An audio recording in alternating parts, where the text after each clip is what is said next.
Chapter 1003.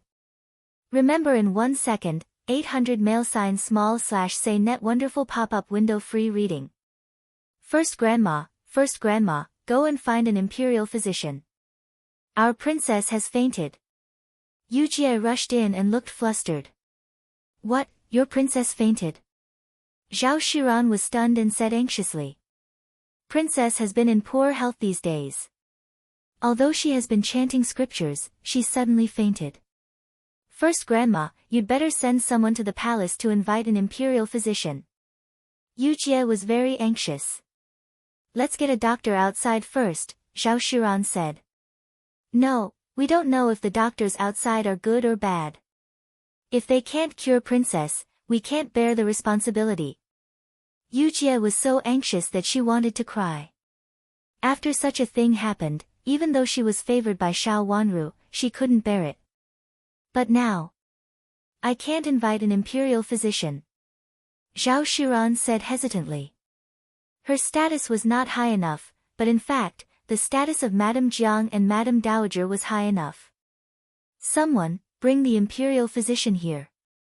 Infanta Yuan then, who had been looking for an opportunity to show her kindness, ordered an old maid beside her. The old maid left in a hurry. Let's go see Princess Chen first. Perhaps Princess Chen fainted because of Madame Jiang's matter. Princess Yuan stood up and glanced at Madame Jiang. Madame of Duke Xing's words just now were hard to conceal. It was obvious that she was guilty, flustered, and wanted to push all the blame on Xiao Wanru. It was possible that Xiao Wanru was angry because of what she had done in the praying hall just now. Go and help Princess Chen to rest for a while in the yard on the side, and wait for the imperial physician to come, Zhao Shiran said while letting several maids leave with Yujie. Xiao Wanru fainted. It was impossible for her to keep fainting in the praying hall, so she had to move to another place for the imperial physician to treat her. Qiu Yu took 2 steps forward and said, Infanta Yuan then, first Grandma Xiao, I won't disturb you from saving Princess Chen. I still have business to attend to, so I'll take my leave first. He had wanted to leave for a long time. Now that he had the chance, how could he be willing to stay here? This matter made him feel awkward. Lord Qiu is leaving just like that. Princess Yuan suddenly smiled and said with a meaningful look. Qiu Yu inexplicably panicked and asked with a puzzled look, Is there anything else, Princess Yuan? I'm fine, but I'm afraid that Lord Qiu can't explain it to Prince Chen. When Prince Chen comes back, he may think that it was Lord Qiu who made Princess Chen faint out of anger. Infanta Yuan said with a faint smile. Prince Chen was not the kind of person who could listen to others' explanations. He had broken Chu Xinghong's hand at the gate of the palace just now, but he didn't explain at all. Now it was Qiu Yu's turn. Princess Yuan felt inexplicably happy about Qiu Yu's misfortune. Previously, it was her second brother who had been killed, so she was full of resentment. But now, she was in a good mood.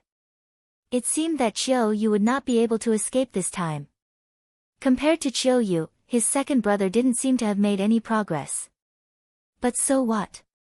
Didn't Qiu Yu come in himself now? I'm just investigating the case. I didn't make Princess Chen angry, nor did I talk to her. But Madame of Marquis Xing. Qiu Yu's eyelids twitched and he looked at Madame of Marquis Xing meaningfully. In this case, how could he not remember Prince Chen's tyranny? Compared with him, it was much better for Madame of Marquis Xing to have an accident. Anyway, Madame of Jiang had been involved in so many things. Just now, she had tried to frame Princess Chen. Qiu Yu was also afraid at this time. Fortunately, he had made the right decision just now and did not frame Princess Chen with Madame of Jiang. Otherwise, he would not be able to escape. Infanta Yuan, let's talk about this later. When Prince Chen returns to the capital city, I will go to him to apologize. Now I have something to do in the Ministry of Justice, so I have to leave now. Qiu Yu bowed deeply to Infanta Yuan and said. His heart was beating fast, and he increasingly felt that it was not a good thing to stay here. He should leave quickly to avoid trouble. This time, Infanta Yuan did not stop him. She nodded with a smile and said, "Goodbye, Lord Chiu." She said it politely. After so many things had happened, Chiu Yu could not get away even if he wanted to. Even if he left now, it would not matter. Infanta Yuan, then, let's go and have a look together. Zhao Shiran invited. She could tell that Infanta Yuan was on Xiao Wanru's side today, and she would not leave so easily. Did Chu Yuanan want to make friends with Xiao Wanru? This was unexpected. Zhao Shiran frowned secretly. It was not easy to deal with Chu Yuanan. Okay, let's go and have a look together. Infanta Yuan nodded. Shiran, I will go with you. I also want to see Wanru. Madame of Jiang seemed to wake up suddenly. She grabbed Zhao Shiran's hand and stood up with difficulty. Mother, go back and have a rest first. You are not in good health, so you'd better take a rest at this time. Zhao Shiran comforted her. No, I must go. I can't let anything happen to Wanru here. Madame of Jiang said stubbornly. She reached out to hold Zhao Shiran's hand, as if she would not let Zhao Shiran go without her. She looked abnormal and overly excited. Mother, it's okay. Princess Chen will be fine. Don't worry. She will be fine. Zhao Shiran comforted her with a good temper. His voice was soft and gentle, with a sense of comfort. Will she really be fine? Madame of Jiang said doubtfully, will Princess Chen really be fine? Of course not. Mother, don't worry. Zhao Shiran said with a smile. That's good, that's good. It's good that Princess Chen is fine. It's obvious that her maid is not a good person. She has to keep an eye on her maid in case she does something wrong to Princess Chen, Madame of Jiang murmured again. She seemed to be speaking to Zhao Shiran, but at the same time, she didn't seem to be speaking to Zhao Shiran. Infanta Yuan and several madams finally noticed something different. Seeing this, one madam couldn't help asking, "First Grandma Xiao, is there something wrong with your mother-in-law?" No matter how they looked at it, it was abnormal. They had all ridiculed Madame of Jiang in their hearts. In that situation, she even wanted to frame Princess Chen and pull Chiu Yu, as if she must let him see something. At the same time, they thought that she had gotten retribution for doing so many vicious things. At this time, she still refused to let go of the matter and talked to Princess Chen nicely. She was also stupid. Mother, since she went down the mountain, she has been acting a little abnormal. Zhao Shiran lowered her head with tears in her eyes. Have you asked the doctor to see her? Another madam asked. Was it because she had been locked up for a long time that she became abnormal, or because there were too many things to talk about? The former glorious Madame of Duke Xing suddenly couldn't bear it and went crazy. Several madams who had this idea all looked at Madame of Duke Xing in astonishment. Madame of Jiang looked normal at the moment, but she was holding her daughter-in-law's sleeve tightly, which was not right. She was not a child, but an elder. She was pulling her daughter-in-law like a child. Her face was calm, but her eyes were wandering. There was a little excitement in her eyes. When some madams met her eyes, they immediately looked away in fear. Madame of Jiang's eyes looked both excited and ruthless. Yes, but she didn't say anything. She just asked my mother to take a good rest. Zhao Shiran smiled and explained. Her words were vague. She didn't say yes or no, but the current situation of Madame of Jiang made people feel that it must be true. Let your mother-in-law go to have a rest. How can you let her out in such a state? Now Princess Chen is angry. A madam stood up and said. Since she had a mental problem, how could she let her out? Fortunately, she had just made a scene in front of the praying hall and hadn't reached out to hit people. If she had really hit Princess Chen, Marquis Xing's mansion would have to bear the consequences. Previously, everyone had been secretly ridiculing Jiang Shi. Now that they saw her in such a state of confusion, they felt that it was not difficult to understand what had happened. She had all gone mad.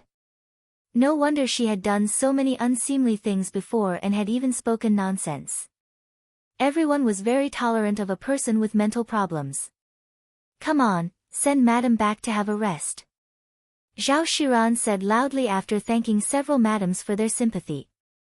Two servant girls came to ask Madam of Jiang to go back, but Madam of Jiang refused to let go of Zhao Shiran's hand.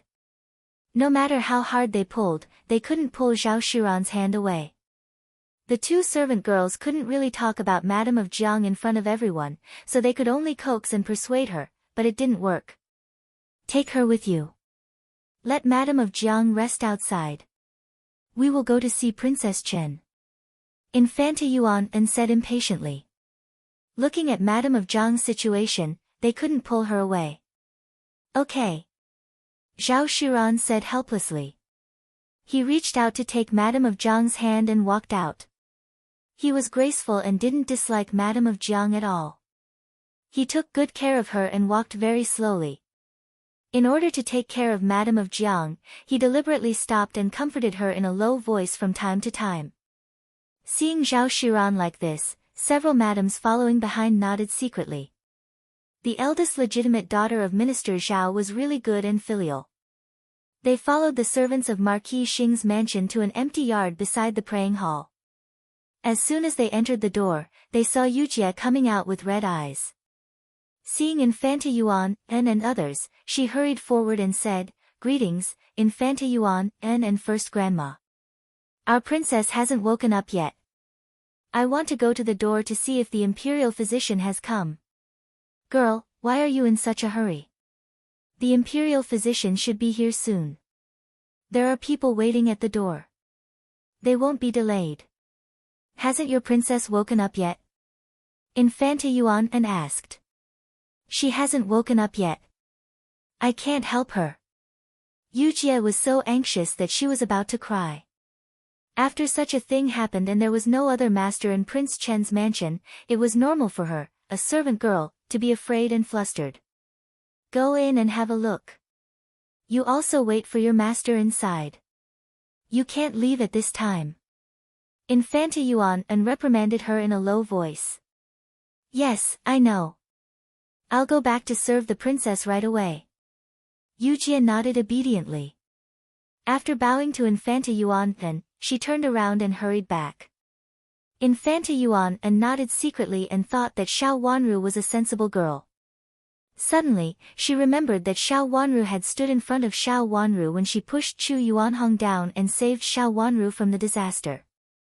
Now Xiao Wanru had to bow to Xiao Wanru because of Xiao Wanru. Her face immediately darkened. Chapter 1004.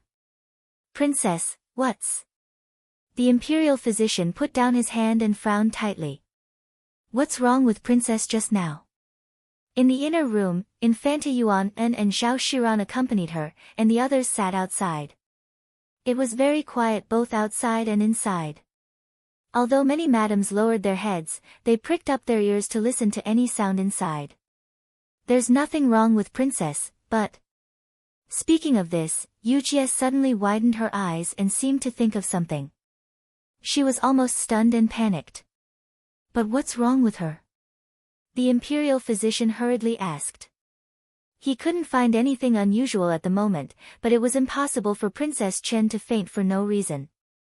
When Madame Jiang, Marquis Xing, made trouble, although our princess had been chanting scriptures, she seemed to be suppressing something. Later. Yujie stammered. Later, when Infanta Yuan and madams left, Princess suddenly stood up in a rage, and then passed out. Princess was in a rage. Abnormal behavior.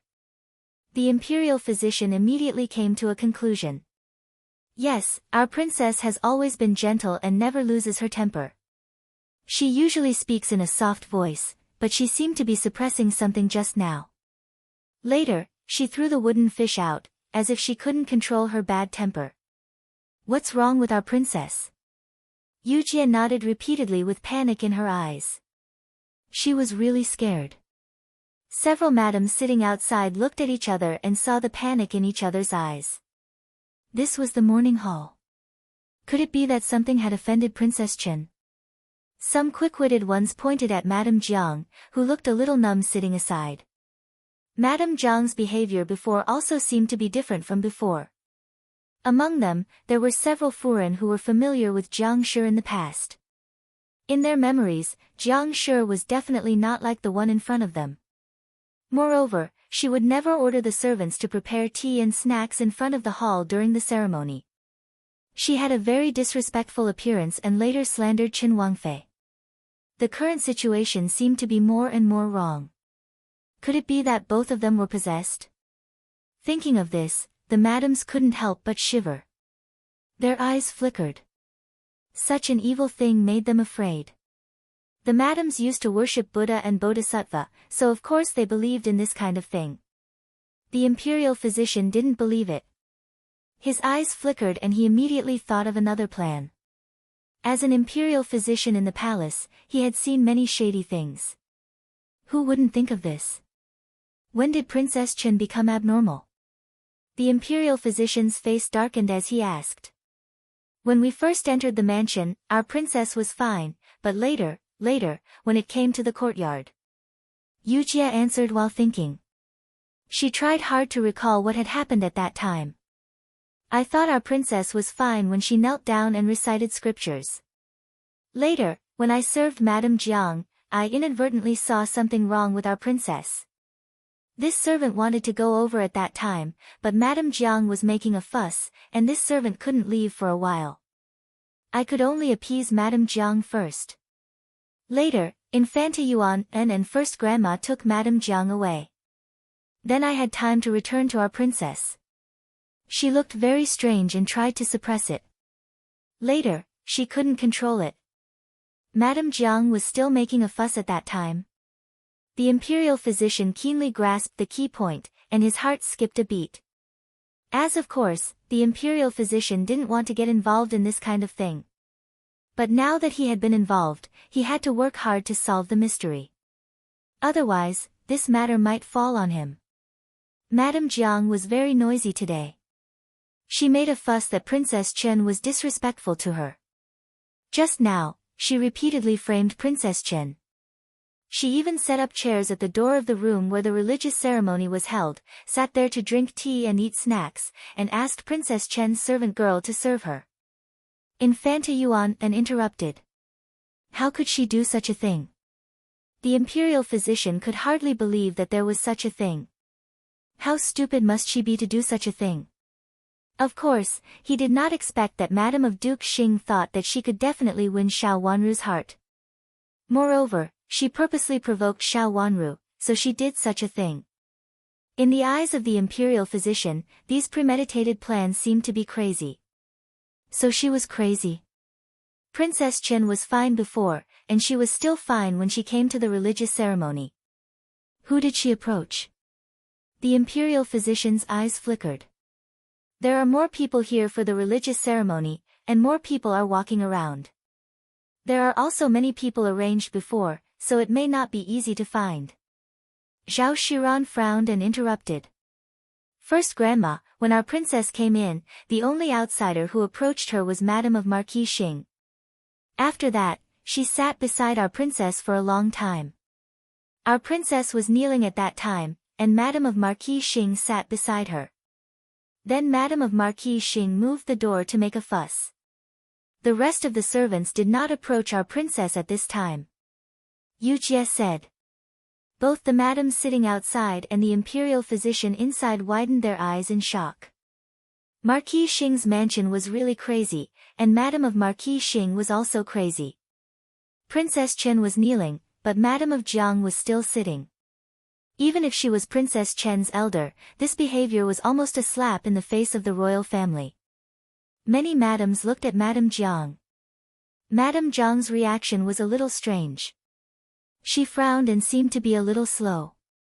Was it because she had been locked up in the Yuhui nunnery to cultivate, or was it really abnormal? Where is Madame of Marquis Xing? Can I have a look at her? The imperial physician stood up and said. Madame of Marquis Xing is outside. Infanta Yuan said. There's nothing wrong with my mother. There's no need for the imperial physician to worry. Zhao Shiran refused with a smile. The two of them spoke almost at the same time. After they finished speaking, they looked at each other and smiled, as if they were still in the boudoir and had a good relationship with each other. Infanta Yuan then stood up first, reached out and flicked her sleeves. Imperial physician, come with me to see Madam of Marquis Xing. I also feel that there is something wrong with her. After saying that, she turned around and walked out, ignoring Zhao Shiran. The imperial physician also ignored her and followed Infanta Yuan and out. Both of them used to be famous noble ladies in the capital city. Although Infanta Yuan's status was higher than Zhao Shiran's, it was not much higher. In terms of power, Ruiping Great Elder Princess's mansion was definitely higher than Shangshu's mansion. But now it was different. Even if Infanta Yuan was not married, she had already been destined to be Princess Zhou. In the future, she might even be second only to the emperor. Compared with her, Zhao Shiran was much weaker. How could the imperial physician care about a husband who was not even the heir of a duke? Zhao Shiran twisted the handkerchief in her hand fiercely, and a cold light flashed across her eyes. The contrast was so strong that she couldn't control her mood at once. Fortunately, she reacted quickly. When she twisted the handkerchief, she turned her head to look at Xiao Wanru on the bed. If anyone else would notice her abnormality, Xiao Wanru would be the only one. At the head of the bed, the gauze curtain fell, and Xiao Wanru couldn't see clearly inside. Yujie was putting Xiao Wanru's hand into the gauze curtain with her back to her. Her hand was soft and cotton, and it was obvious that Xiao Wanru was still in a coma. Zhao Shiran felt relieved and said, Yujie, take good care of Princess Chen. I'll go outside to take care of her. First Grandma, do as you please. Yujie turned around, bowed sideways respectfully, and stood in front of Xiao Wanru's bed with a nervous and panicked look. Xiao Wanru fainted, so she, as Xiao Wanru's personal maid, had a great responsibility. Zhao Shiran found nothing unusual, turned around and left. In the gauze curtain, Xiao Wanru watched Zhao Shiran walk out calmly and also saw a sachet hanging on Zhao Shiran's belt. The sachet smelled very light and was used to calm one's mind. If she hadn't suddenly got up just now and seemed to have overreacted, the light smell would almost not have spread out. Combined with her own fragrance, the fragrance of medicine in the room was so light that it could be ignored. If Xiao Wanru hadn't been sensitive to the smell of medicine, if she hadn't paid special attention to it, if Zhao Shiran hadn't been absent-minded because of Infanta Yuan, and just now, Xiao Wanru found a little bit of it. She raised the corners of her mouth silently and thought that it was exactly what she thought. Madam Jiang, Madam, please stretch out your hand. The imperial physician went outside and looked at Madam Jiang and said, Imperial physician, I'm fine. You don't have to see her. Madam Jiang seemed to come to her senses at this time. She shook her head and withdrew her hand with a gloomy face. The imperial physician stretched out his hand awkwardly, but did not withdraw it. He said, Madam Jiang, you'd better have a look. Madam Jiang, have a look. Maybe Princess Chen was plotted against. Infanta Yuan then said. This was a big accusation. If Madam Jiang didn't let the imperial physician see her, there might be something wrong. Madam Jiang frowned. When she was about to speak, she was interrupted by Zhao Shiran's voice. He said, Mother, just let the imperial physician see you. It happens that you are also a little uncomfortable. I wanted to go to the imperial palace to ask the imperial physician to see you. The doctors who gave you medicine before are definitely not as good as the imperial physician in the imperial palace. Zhao Shiran also came out from inside, walked to Madame Jiang's side, and said softly. Madame Jiang looked at him with a frown and then slowly stretched out her hand. Zhao Shiran personally helped her put her hand on the medicine pillow and then spread a handkerchief on her wrist. The imperial physician put his hand on her wrist and felt her pulse with a serious face. After a long while, he put his hand down and looked up at Madame Jiang's face. She looked very bad. Her face was thin and exposed, her cheekbones were high, and her eyes were gloomy. What medicine is Madame Jiang taking? Zhao Shiran frowned and asked the imperial physician in a low voice. Mother has been sick since she was in Jingxin Monastery. It's good that she came back this time, so I invited a few doctors to take a look and gave her some medicine. Did they use the wrong medicine? The imperial physician's eyes fell on Madame Jiang. He raised his nose and a faint smell entered his nose.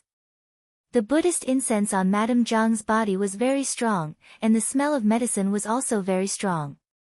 If the imperial physician had not been careful, he would not have smelled that strange smell. He looked at Madame Jiang and examined her. Finally, his eyes fell on the handkerchief in her hand. Madame Jiang, can I have a look at your handkerchief? Chapter 1005. Imperial physician, my mother is a woman, and you are a man. I'm afraid it's inappropriate for you to take my mother's handkerchief without permission. Zhao Shiran frowned and said with a dark face. How could a man look at a woman's handkerchief? Why do you want to look at my handkerchief?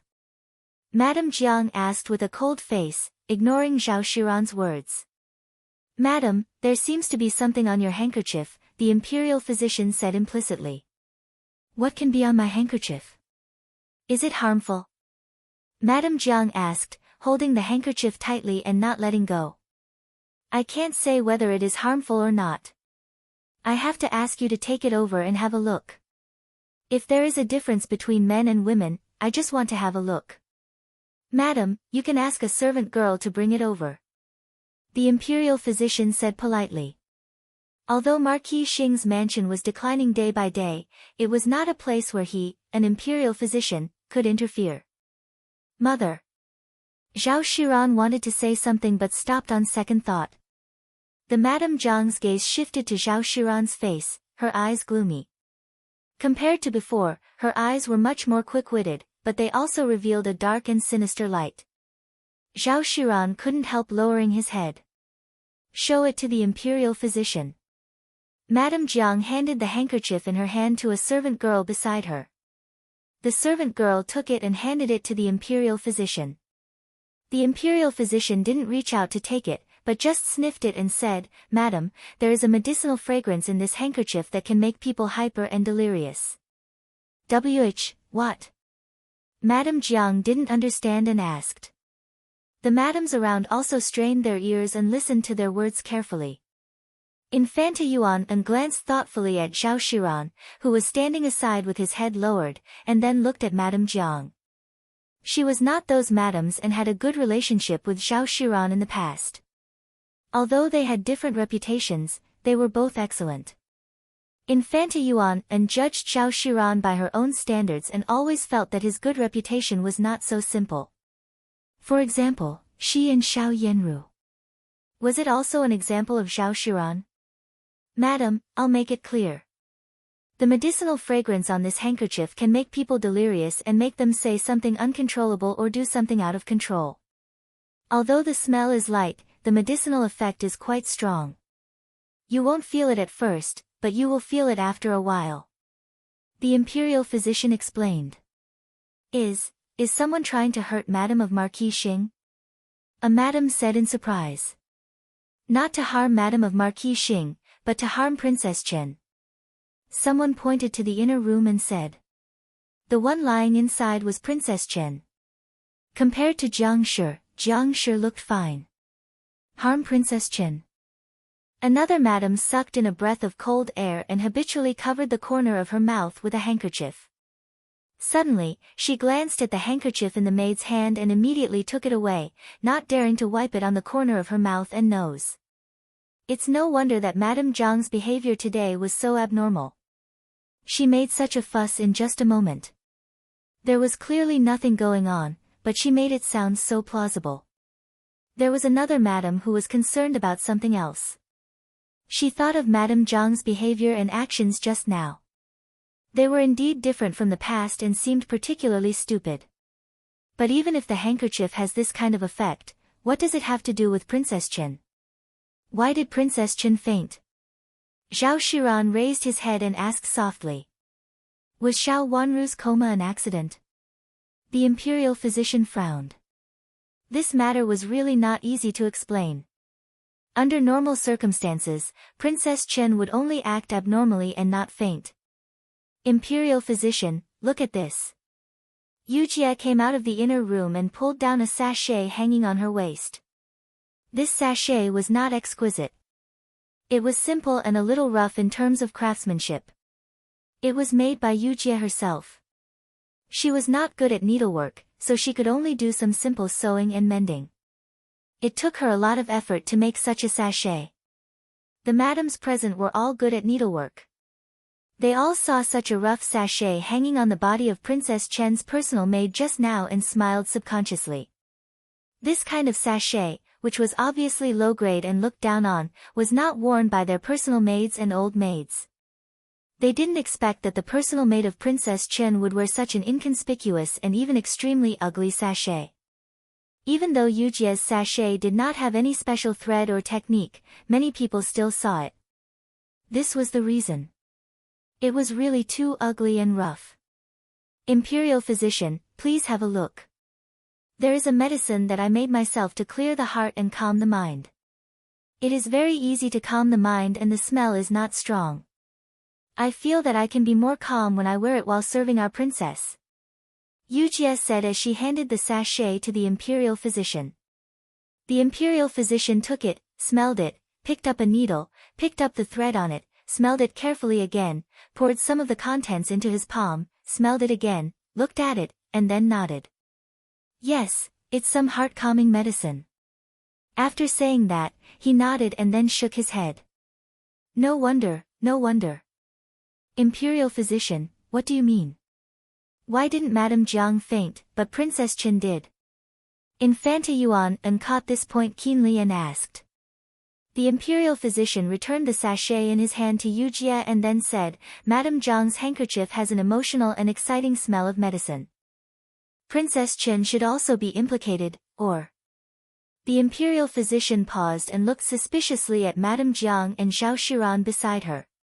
Since this thing happened in Marquis Xing's mansion, it should have something to do with the two female masters of Marquis Xing's mansion.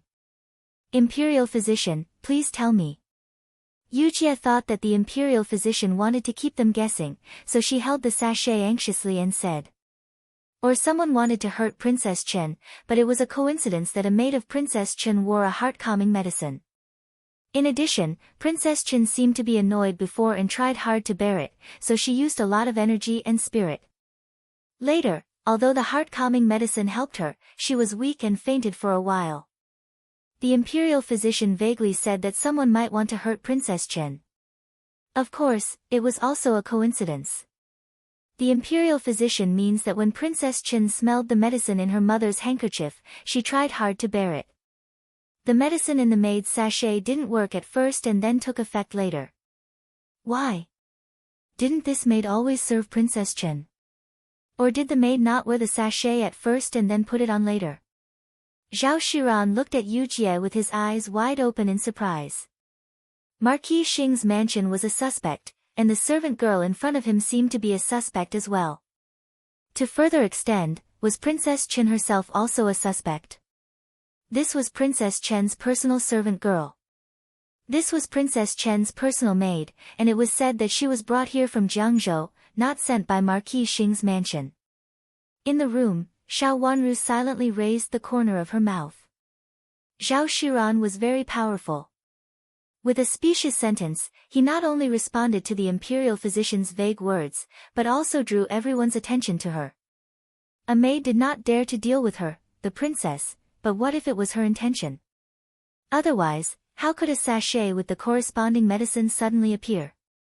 It happened to conflict with the previous medicine, so that she, who tried hard to bear it, not only failed to get rid of the previous medicine, but also fainted because of the rush. However, what Zhao Shiran wanted to say was what she had thought about. She wanted to see how Marquis Xing's mansion would end today. Madame Jiang was not easy to deal with. It was easy to talk to her when she was confused. At this time, when she heard her clear voice, she became sober. It was not so easy for Zhao Shiran to fool around with Madame Jiang. First, grandma is not right. After our princess entered the room, Madame Jiang asked me to do this and that, and then asked me to stay far away from the princess. It was not until Infanta Yuan and several madams came in that I had time to serve our princess. After that, Infanta Yuan and the madams left. I have been with the princess, Yujie said unhurriedly. Her princess had already guessed these possibilities. She looked at Zhao Shiran. She really thought this first grandma was good. Now it seemed that it was just as princess had said. This first grandma was not simple, and she had also intervened in this matter. It may be that Princess Chen first smelled the medicine of Madame of Marquis Xing, and then smelled the medicine of the maid. After that, she couldn't suppress it, so she fainted. Since this is the reason, it is not a big problem. She will be fine after a short rest and take some calming medicine. After finding the cause, the imperial physician did not want to stay here. This kind of thing was not a good thing, so he should leave at this time.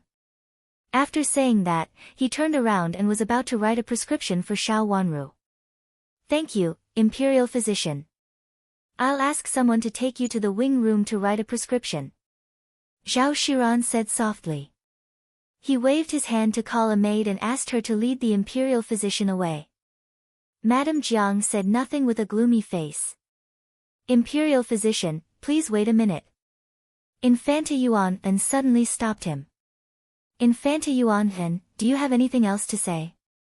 Zhao Shiran asked with a smile.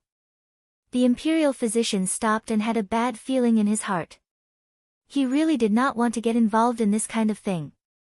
He just wanted to write a prescription and leave. As for what would happen next, it had nothing to do with him, a small imperial physician. Imperial physician, can you help me analyze something?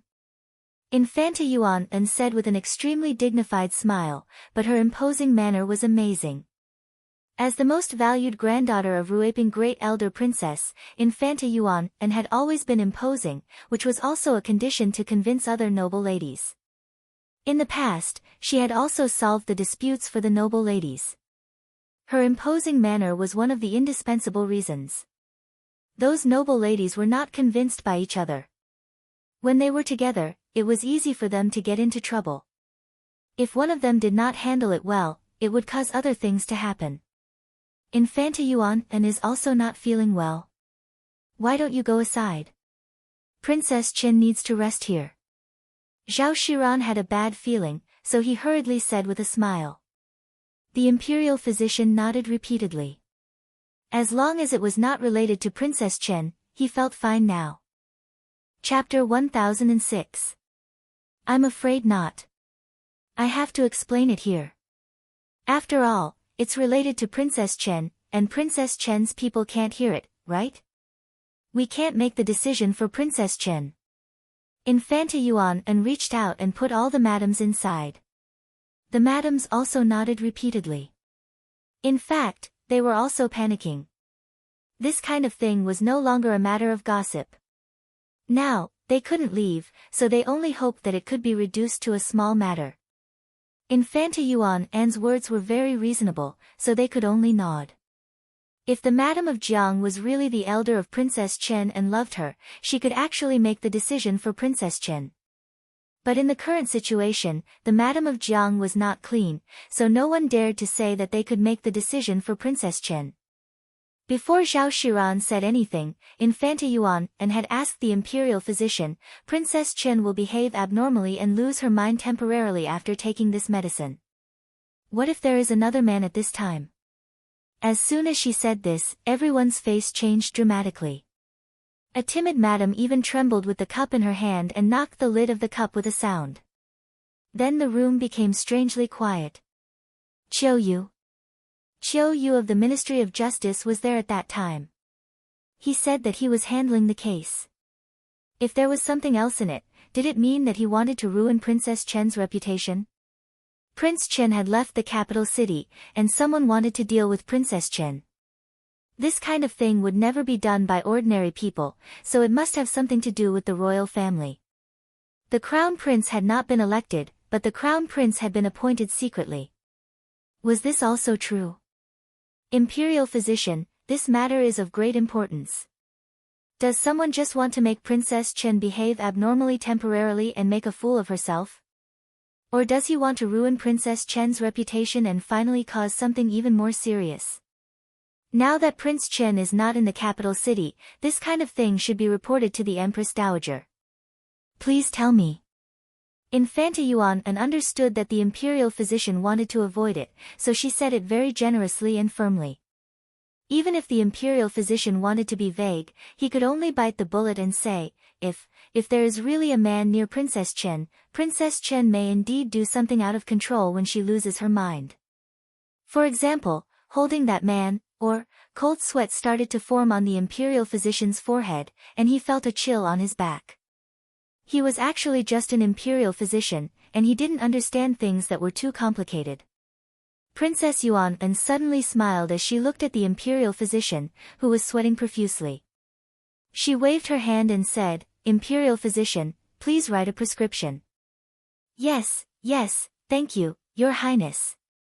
The imperial physician nodded repeatedly and turned around to leave. It seemed that he was fleeing in panic. This matter would definitely be made known to the Empress Dowager. The madams were all flustered and sat up straight, for fear of slacking off in the slightest. At this time, they had to intervene even if they didn't want to. It was obvious that someone plotted against Princess Chen. If the Empress Dowager asked about it and found that they just sat and watched the show without helping Princess Chen, she would definitely reprimand them. Who was Princess Chen? She was the person that Prince Chen cared about, and Prince Chen was the grandson that the Empress Dowager had doted on for more than 10 years. It was said that when Princess Chen went on a diplomatic mission, she entrusted Princess Chen to the Empress Dowager. Now that something happened in Marquis Xing's mansion, if they didn't help, the Empress Dowager would feel embarrassed. "Madame Jiang, the smell of medicine on your handkerchief. Where did it come from? You can't say that you are in poor health and always use such a handkerchief, can you?" A madam looked at Madame Jiang and then at Zhao Shiran. Finally, her eyes fell on Madame Jiang. In her opinion, Madame Jiang was the most likely one. Zhao Shiran was a kind person, and they had seen how Madame Jiang served him just now. Everything was for Madame Jiang, so she would definitely not do such a thing. In contrast, Madame Jiang had a criminal record. "Madam of Marquis Xing, who do you think wants to harm Princess Chen?" "Madam of Marquis Xing, why did Lord Qiu find the place where Princess Chen will go for the Dharma conference? Everyone knows that Princess Chen will definitely go there." "Madam of Marquis Xing, if Princess Chen's servant girl didn't happen to wear such a sachet, would Princess Chen have an accident?" "Madam of Marquis Xing, Madam of Marquis Xing," several madams asked Madame Jiang one after another, and they all called her Madam of Marquis Xing, which indeed made Madame Jiang the target of all suspicion. The blue veins on Madame Jiang's forehead stood out, and all she heard was, "Madam of Marquis Xing." In the past, this was her favorite title, and she felt happy every time she heard it. But now she felt a headache and a sense of madness appeared in her eyes. She held the handkerchief in her hand and smelled it the most. She felt a headache, and the blue veins on the fire fork on her forehead bulged violently. The voice in her ears was extremely irritated and looming, but she couldn't get rid of it no matter how hard she tried, as if there were countless insects buzzing in her ears. Madame Jiang suddenly stood up with a fierce look in her eyes. She reached out to Zhao Shiran, who was standing beside her with an extremely awkward smile, and slapped him hard. The heavy slap interrupted everyone's voice. No one had expected that Madame Jiang would take action at this time, and the person she slapped was her daughter-in-law. Seeing Zhao Shiran stagger back a few steps and hit the corner of the table on one side, many people didn't react. Zhao Shiran screamed and bent down with his hands covering his stomach. Someone finally reacted, reached out to point at a pool of blood on Zhao Shiran's skirt, and screamed loudly, "Blood, blood!" After another scream in the outer hall, Zhao Shiran was taken to a room on the side to have a rest. Several servants of Prince Chen's mansion were guarding Xiao Wanru. The medicine was soon boiled. Xiao Wanru took it and found that it was some medicine for calming the mind. She only took a few sips and put it aside. "How is it going?" "They said they couldn't keep the child. If you want to get pregnant in the future, you have to take good care of it," Yu Jie said. It was so noisy that even old madam was alarmed. At this time, she was also accompanying Zhao Shiran in the room next door. It was because Zhao Shiran was pregnant. However, after such a collision, the child was tossed away. It was such a big commotion that Yu Jie naturally heard it when she went outside to get the herbs. They were all in the same courtyard. "Let's go," Xiao Wanru said. "Leave?" Yu Jie was stunned. "Princess, isn't it inappropriate for us to leave at this time?" Marquis Xing's mansion was in a mess now. It was unreasonable for the princess to leave at this time.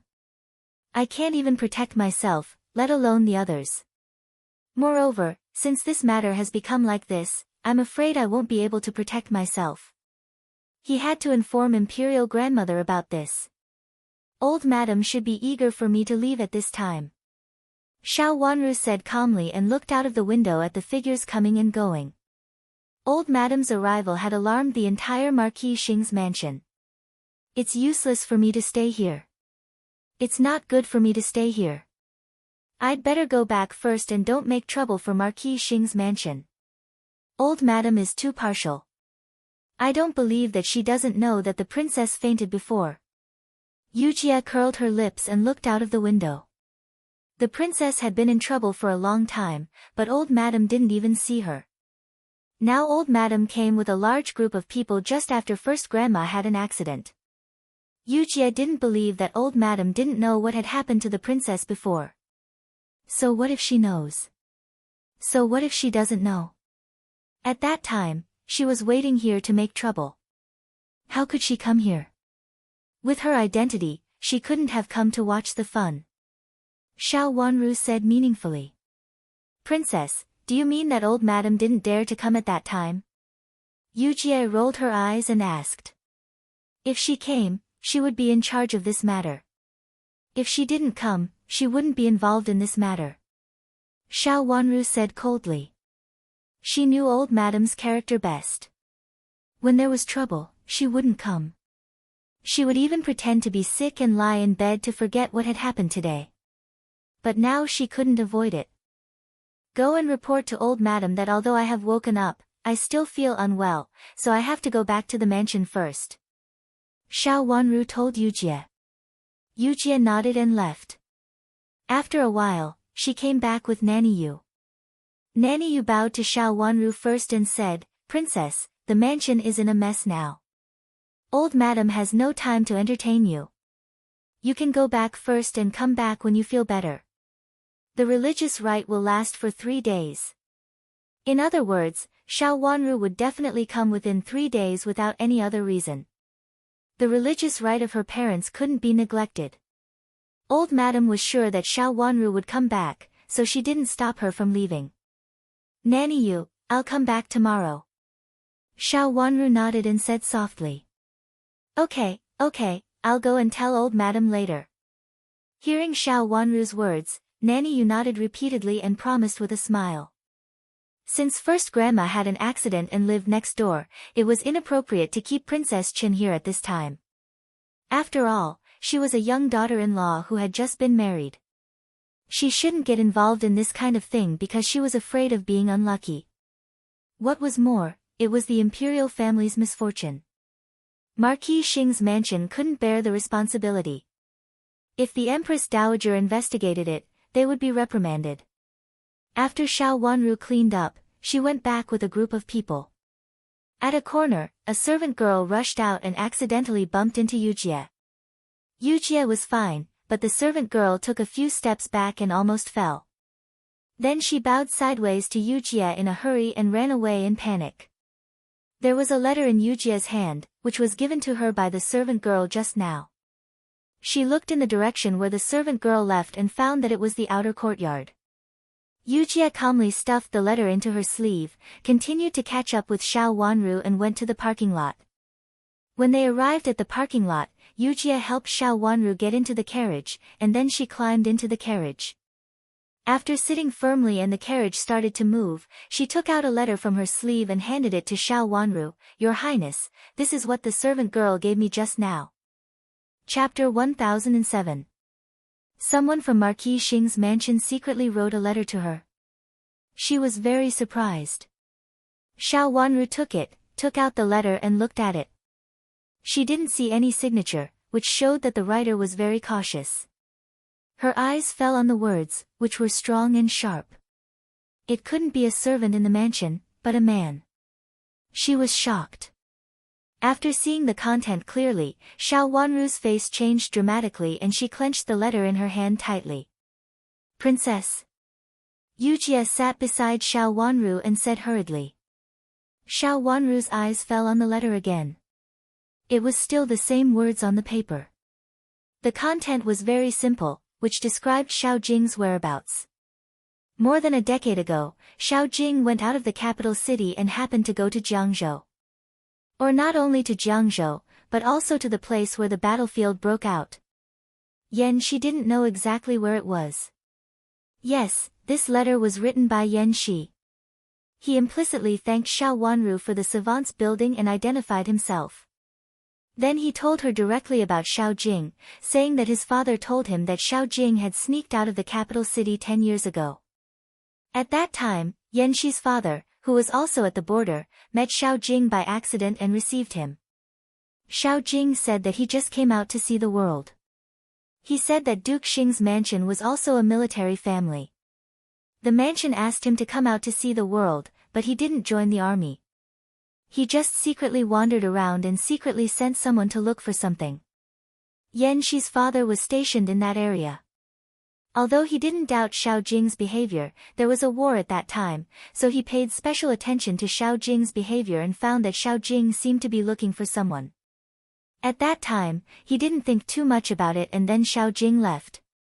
When he left, Xiao Jing repeatedly asked him not to tell others about it, saying that he just looked around and didn't want others to know. It was not a big deal, so General Yan didn't care about it. After they parted, General Yan was also busy fighting and suppressing the rebellion. When the war was over, he heard that something had happened to heir of Duke Xing and he had died. Only Infanta Qinghua, who was pregnant, was found. As for the specific matter, because it had little to do with Yan's mansion, he didn't ask more. They only said that it was a pity that the heir of Duke Xing died in this rebellion at an early age. After so many years, General Yan had almost forgotten about it. Moreover, since then, the relationship between Duke Xing's mansion and Yan's mansion in the capital city had become better and better. Xiao Jing, who had become Duke Xing, had always been kind to General Yan. Even if he had some slight doubts, they all disappeared with the wind. But after Yan Shi went to the capital city this time, Wang Xingshue's schemes and traps were vaguely related to Marquis Xing's mansion. Yan Shi grasped some doubts and wrote to her father to ask about it. General Yan also found it strange and blamed Yan Shi for overthinking things. After reprimanding him with a letter, he added another letter about the past. After reading these things, Yan Shi didn't think it was a big deal. But now the incident in the savant's building pointed to Yan Shi. It was obvious that Yan Shi had been framed. Yan Shi was not stupid. After thinking about it, she thought of the letter her father wrote later. After thinking about it, she wrote it to Xiao Wanru. He didn't know what had happened to the former heir of Duke Xing, but he had an intuition that there was something wrong with it. After reading it again, Xiao Wanru's face suddenly turned pale. Your Highness. Seeing that the situation was not good, Yujie hurriedly came over to help her. Xiao Wanru had already spat out a mouthful of blood. Her body went limp and she slowly fell down. Her eyes were blurred. Hazy blood.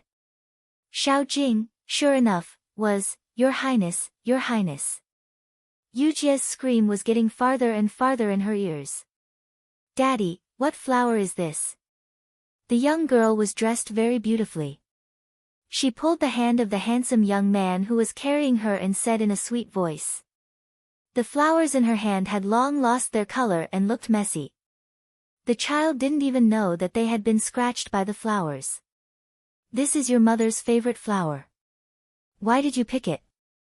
Be careful that your mother will beat you later. The young man looked at his daughter with a smile, reached out to touch her hair, and said gently. Mom is here, Mom is here. The girl looked around and buried her head in the young man's arms. Daddy, hug me. Mom won't beat me. How dare you ask your father to protect you? A woman's voice came from behind. A young and beautiful woman came out with a gentle and amiable face. Mom is here, Mom is here. Dad, Dad. The little girl twisted her body more and more into the man's arms, as if in this way her mother couldn't see her. She fluttered her hands and stained the flower juice on the man's body and face. Miss, come here. I'll hold you. The maid came forward to hold her. I don't want peace, no peace. The girl twisted her body hard, patted the maid's hand hard, raised her head aggrievedly, looked at her mother standing behind her father, and said, Mom, Mom, hug me. No. In a short while, she forgot that her mother was going to beat her just now. Looking at her coquettish look, the young man couldn't help laughing. Dad, Mom, don't go. Dad, Mom. Xiao Wanru suddenly screamed and sat up. She looked frightened and stared straight ahead. Your Highness, Your Highness. Several maids waiting quietly came over one by one and shouted anxiously. The calls in her ears made Xiao Wanru wake up from the dreamlike environment. She looked around and found that she was in her bedroom in the familiar environment. Your Highness, are you okay? Nanny Yu walked to the bed and asked anxiously. Xiao Wanru raised her body, and her face was still pale. Kazan. That's right, Kazuko had always been by his mother's side as her personal maid. Kazuko had never existed before in his memories. But now, this name actually popped up in his head. Nanny Yu and the others looked at each other and didn't understand the meaning of Xiao Wanru's words. What was the so-called Kazan? Or something else? Your Highness. Chu Lu said. How did I come back? Xiao Wanru looked at Yujie, who she saw before she fainted. Don't worry, Mississippi. I have put the things away. They are under your pillow. When I came back, I said that you suddenly fainted in the carriage and vomited blood. Yujie understood and explained hurriedly. Xiao Wanru's eyes fell on the bowl on the table in front of the bed, which had a strong smell of medicine. The imperial physician has been here. What did he say? After I came back, Nanny Zheng immediately asked the imperial physician in the imperial palace to come over. After asking about your highness's condition, he prescribed the medicine. He said that it might be the side effect of the medicine that made you suddenly vomit blood and faint. Yujie replied, looked at Xiao Wanru's complexion, and said worriedly. The princess did not look very good at the moment. Xiao Wanru fell silent for a while, and her watery eyes were slightly cold. She did not speak for a long time. Nanny Yu was very worried. Your Highness, what did you think of? If you think of something, just say it. Don't keep it in your heart. The prince is not here now. If you get sick because of it, it will be really bad. Nanny Yu, don't worry. I'm fine. I just figured something out. You can leave first, except for Qing. Xiao Wanru calmed down, raised her eyes slowly, and said. Although they were still worried about Xiao Wanru's health, she looked much calmer, so they could only leave one by one. Nanny Yu was busy, so she went to do her work first. Several principal maids stood outside the door to serve her. Only Qing was left in the room. Qing look at this. What does it mean? Xiao Wanru took out the letter from under her pillow and handed it to Qing Qing was the best at this. Qing took it respectfully and read it carefully. The more she read, the more she frowned. Do you see anything? Xiao Wanru asked slowly with her eyes so deep that they were almost bottomless. She wanted to prove her idea from Qing In fact, she had always had this idea, but she could not find any evidence. What she saw now was her subjective idea. She wanted to see it from others' eyes. Qing was the best candidate and the most proficient candidate. Your Highness, Marquis Xing left the capital city secretly, so he didn't want others to know that it was an accident that child Yan's father, General Yan, saw Marquis Xing. Hearing Xiao Wanru's question, Qing said slowly, after that, the two mansions got on good terms. It seems that Marquis Xing got on good terms with General Yan and didn't want him to tell the past. If it was just a small matter, it would be impossible for them to get on good terms for such a long time. This time, Child Yan went to the capital city to take the imperial examination. With his talent and learning, he should be selected.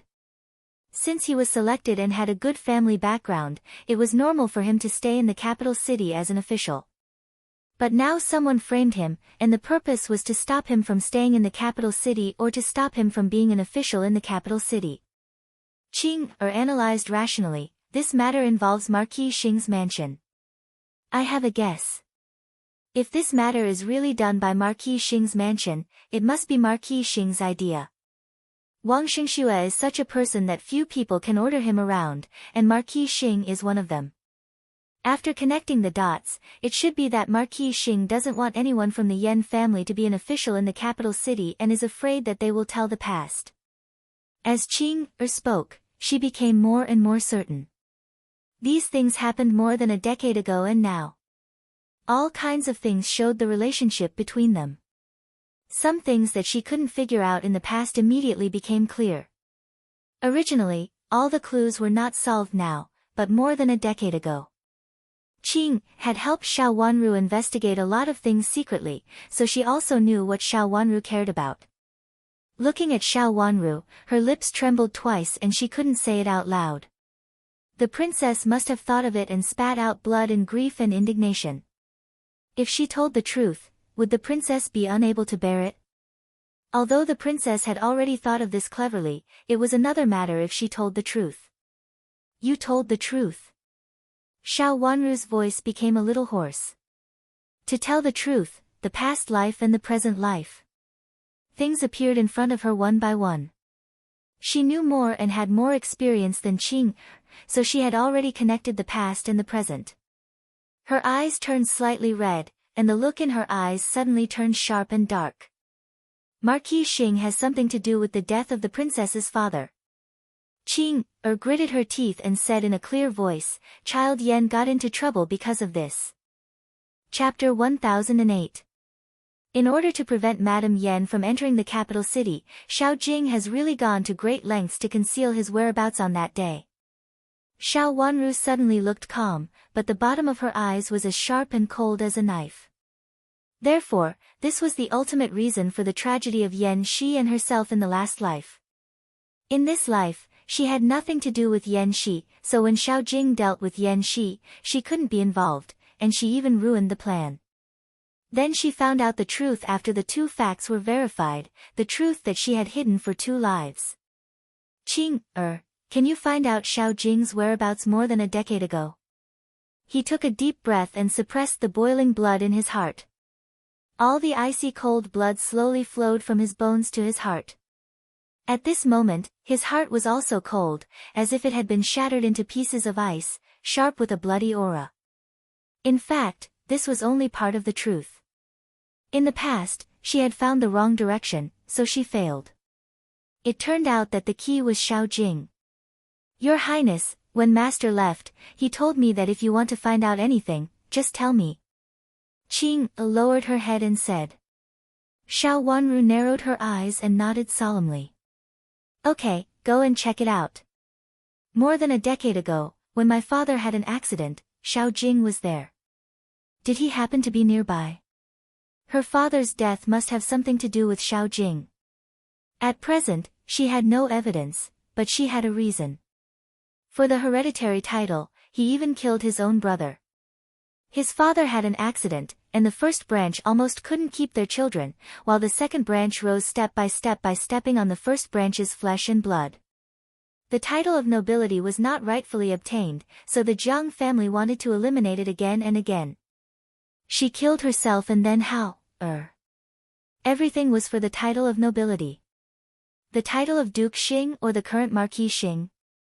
She silently raised the corners of her mouth with a cold smile, and her eyes were so deep that there was almost no warmth. Not only was there no warmth, but there was even a trace of bloodthirst in them. In 2 lives, there were some grudges that should be avenged, but it was not the right time. Up to now, Madame Dowager was still scheming against her and the Madame of Jiang. But Zhao Shiran intervened. Now she even lost the baby in her belly. The opportunity was in front of her, a good opportunity. She would not be soft-hearted to Marquis Xing's mansion. Your Highness, an urgent letter. A guard rushed in, knelt down on one knee, and reported loudly with the letter in his hand raised high. Show it to this king. Chu Luqian said lazily. His beautiful eyes slowly opened. His courtyard was the best courtyard in the courier station. It was several times bigger than the other courtyards. It was originally prepared for the royal family with a high status like him. At this time, the night had just risen, and many lamps had been lit in the room, making it as bright as day. Prince Chen was in poor health, so he couldn't get tired. Along the way, he often stopped at this time, for fear that he would be tired. Prince Chen was a real noble, and it was his first business trip. The guard presented the letter to Xiao Xuanzi. Xiao Xuanzi took it and handed it to Chu Luqian. Chu Luqian read it quickly. After reading it, he said with an evil voice, since Marquis Xing's mansion is involved in this matter, we have to let Imperial Grandmother know, lest she is not clear about it and be fooled by others. What do you mean? Xiao Xuanzi bent down and asked. Go and inform Empress Dowager and my uncle. Chu Luqian said slowly, with his beautiful eyes quiet and treacherous. Master. This matter is not a big deal. No matter what it is, Princess can handle it. Xiao Xuanzi reminded him. He also saw his master and 5th Miss Xiao get together. Although 5th Miss Xiao, the current Princess Chen, walked slowly, she was careful at every step. Even Xiao Xuanzi admired her secretly. The seemingly weak Princess Chen was actually not as useless as she looked on the surface. She was the real Princess Chen with means, not the kind of delicate canary in a cage. How can this princess be bullied by others? Chu Luqian said gloomily, it happens that I want to write to Imperial Grandmother. Let's ask about this together. The effect of telling or asking was the same. The difference was that one was active, and the other was passive. The active would make people doubt his intentions, while the passive would seem to be more sincere. Yes, I understand. Xiao Xuanzi understood tacitly. The princess was indeed the person that his master cared about the most. He knew that the princess would be fine, but he still couldn't rest assured.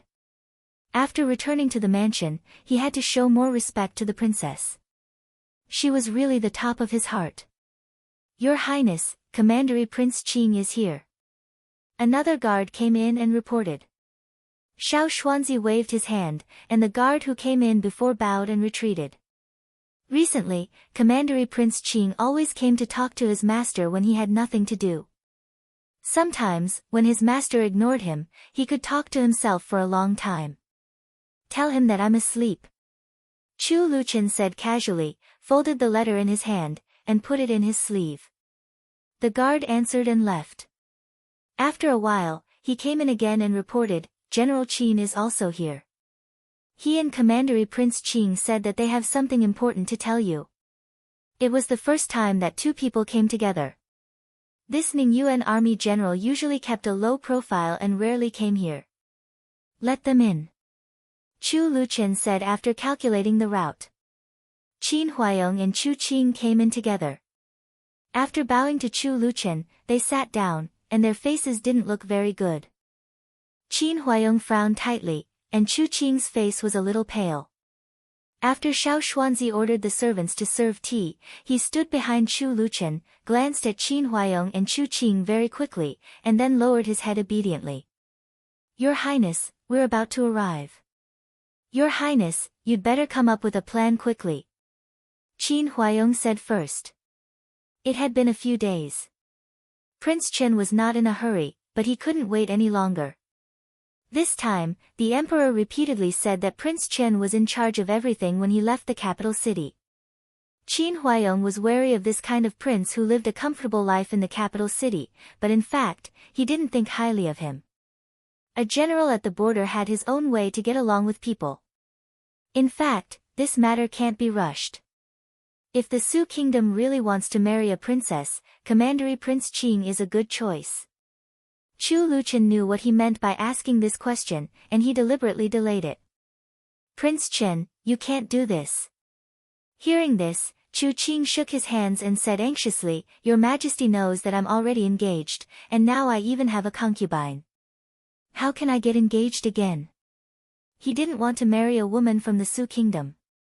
The legitimate son he gave birth to must have a pure bloodline, without the bloodline of an alien, so that he could have an advantage.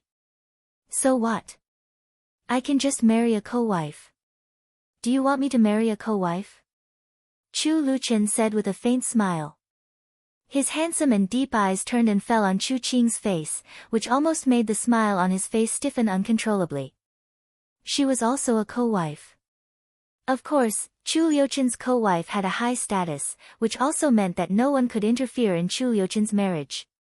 What was more, he had always been weak. According to the rumors in the palace, the original intention of the emperor and the empress dowager was to marry a few more co-wives for him. But if he really married a few more co-wives, something might happen and he might die faster. There was only one princess consort in Prince Chen's mansion, which was also the result of the discussion between the empress dowager and the emperor. It's not very good. They have already been engaged.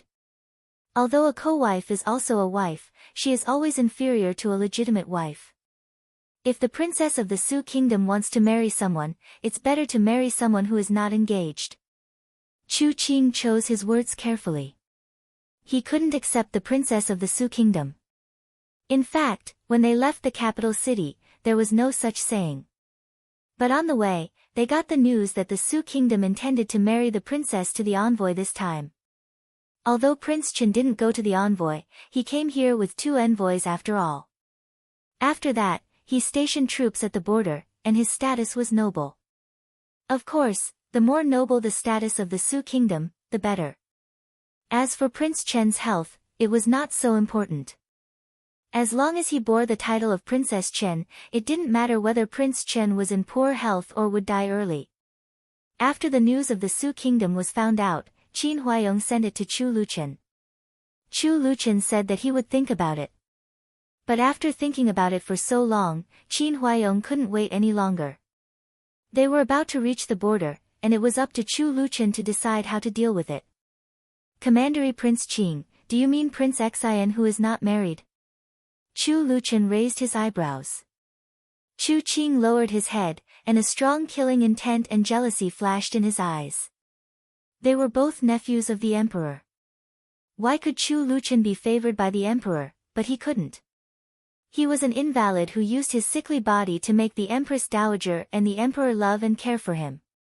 But she, who was in good health, didn't receive any attention.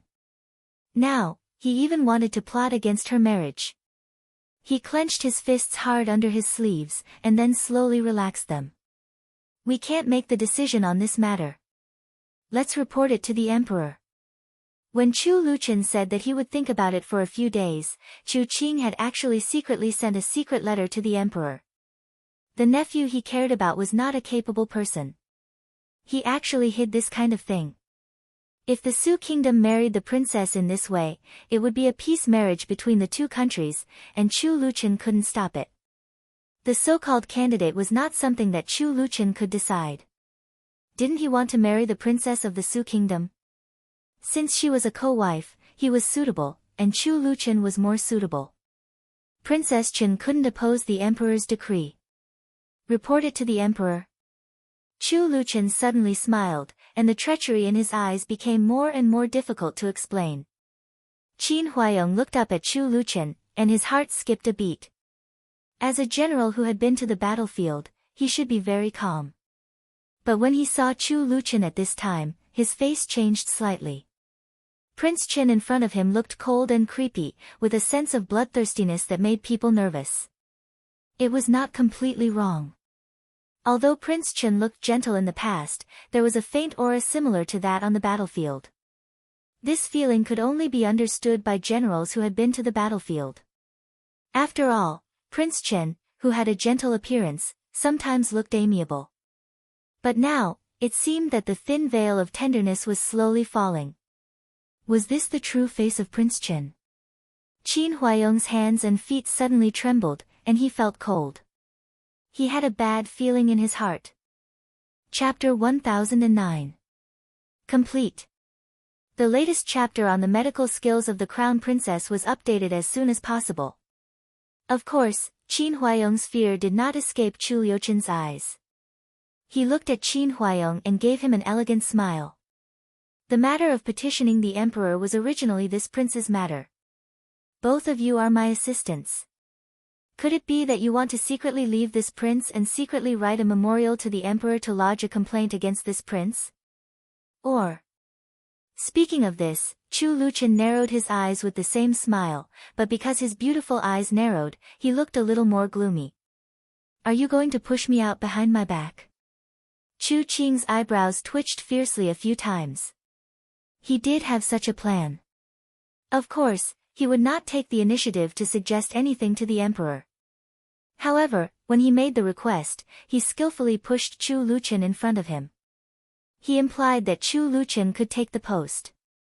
On the one hand, it was because he was the most important person on this trip. On the other hand, it would be much later if someone was sent here. If one of the 3 people on this trip had to marry the rumored princess of the Su kingdom, Chu Liuchen was the most suitable one. Even though Chu Qing was not convinced, he had to admit that Chu Liuchen was more handsome than him. As long as the princess of the Su kingdom saw him, she would definitely want to marry him. For various reasons, Chu Qing was very confident. But that was in the past. Now his eyes fell on a letter that Chu Liuchen picked up from the corner of the table. Suddenly, cold sweat broke out on his forehead. The more he looked at the letter, the more familiar it looked. The more he looked at it, the more he felt that it might be the letter that he had sent to the capital before. The letter was sent together with the memorial. Now that the letter was in Chu Liuchen's hands, where was the memorial? He looked up at Chu Liuchen in horror. Did Chu Liuchen dare to rob the memorial that he sent to the capital? Your Highness, we don't dare. We just refuse to report the truth. Qin Huayong must have experienced many hardships. He said calmly. At least he looked calm on the surface, but his heart was also in turmoil. He also saw the letter that he wrote to his home in the capital. It was also sent to the capital with the memorial. How did this letter end up in Chu Liuchen's hands? What did Chu Liuchen want to do? Don't dare. Chu Liuchen curled his lips casually and stood up lazily. His thin lips were slightly raised, and the light color of his lips made him look a little cold. Gentlemen, what I want to tell you is, don't play any tricks. Just do what the princess of the Su kingdom should do. If you use false information to confuse the emperor, I can totally imprison you. Chu Liuchen pinched the letter on the table as if he was pinching something fun, and then he turned around and walked inside. Your Highness. Chu Qing couldn't help saying. Anything else, Commandery Prince Qing? Chu Liuchen turned his head with interest. He also had a smile on his face. It was the same elegant smile, but there was a hint of coldness in it. For the first time, Chu Qing felt that he had come to the wrong place. He had originally come here to make a name for himself. He had thought that a sickly person would say that he was the master. Could he do it? What about now? Prince Chen, we are the envoys of the emperor to the Su kingdom. Although Prince Chen is the master, we are the envoys. Your Highness, you can't interfere in our affairs too much. Qin Huayong also stood up. Seeing that Chu Qing couldn't even say a word for a while, he could only continue his words. He was also unconvinced. They were the envoys, but now they were even forbidden to send memorials to the capital city. Why? Ning Yuan Army General, if you think that you can interrogate the emperor without me, then just send the memorials. As for whether it can reach His Majesty, or whether it can be considered as the words of a despicable person who intentionally bewitches His Majesty, that's not something that I should consider. In any case, I've already done my best. Chu Liuchen's extremely long eyelashes cast uneven shadows on his eyelids. He slowly raised his head and said with a faint smile, "My 2 friends, the mission seems to be not difficult, but if it is not easy, it will be a disaster." Since you are so righteous, disregarding your own family and wholeheartedly working for the sake of everyone, I wish you victory in advance and wish you success. Chu Luchen said with a smile. After that, he laughed loudly and turned to leave, seeming to be in a good mood. The two men standing behind him watched Chu Luchen leave, but they couldn't say a word, and cold sweat came out of their foreheads. Qin Huaiyong had a family, and he was living a good life now. Compared with so many years in the past, only in the past few years did Qin Huaiyong feel that he really had a family. He had children, and he lived in a peaceful and happy family. How could he ignore his family? Chu Qing also had a family. It was not easy for him to climb to his current position and appear in front of everyone. How could he let everything go to waste? Chu Liuchen's meaning was very obvious. If they dared to disobey him again, they might be in trouble next, and it was not just a matter of such a letter. Qin Huaiyong gritted his teeth, lowered his head first, and bowed to the back of the screen, saying, "I will obey all your orders, Your Highness." Prince Chen could even rob the secret letters that he had sent out, and this place was far away from the emperor. Among the people traveling, most of them were Prince Chen. The emperor was afraid that something would happen to Prince Chen, so he sent many guards to follow him. From this point of view, if something happened to Chu Luchen, neither of them would survive. On the other hand, if something happened to the two of them, as long as Chu Luchen was fine, it would not be a big deal. From these 2 points alone, he and Chu Qing were at a disadvantage.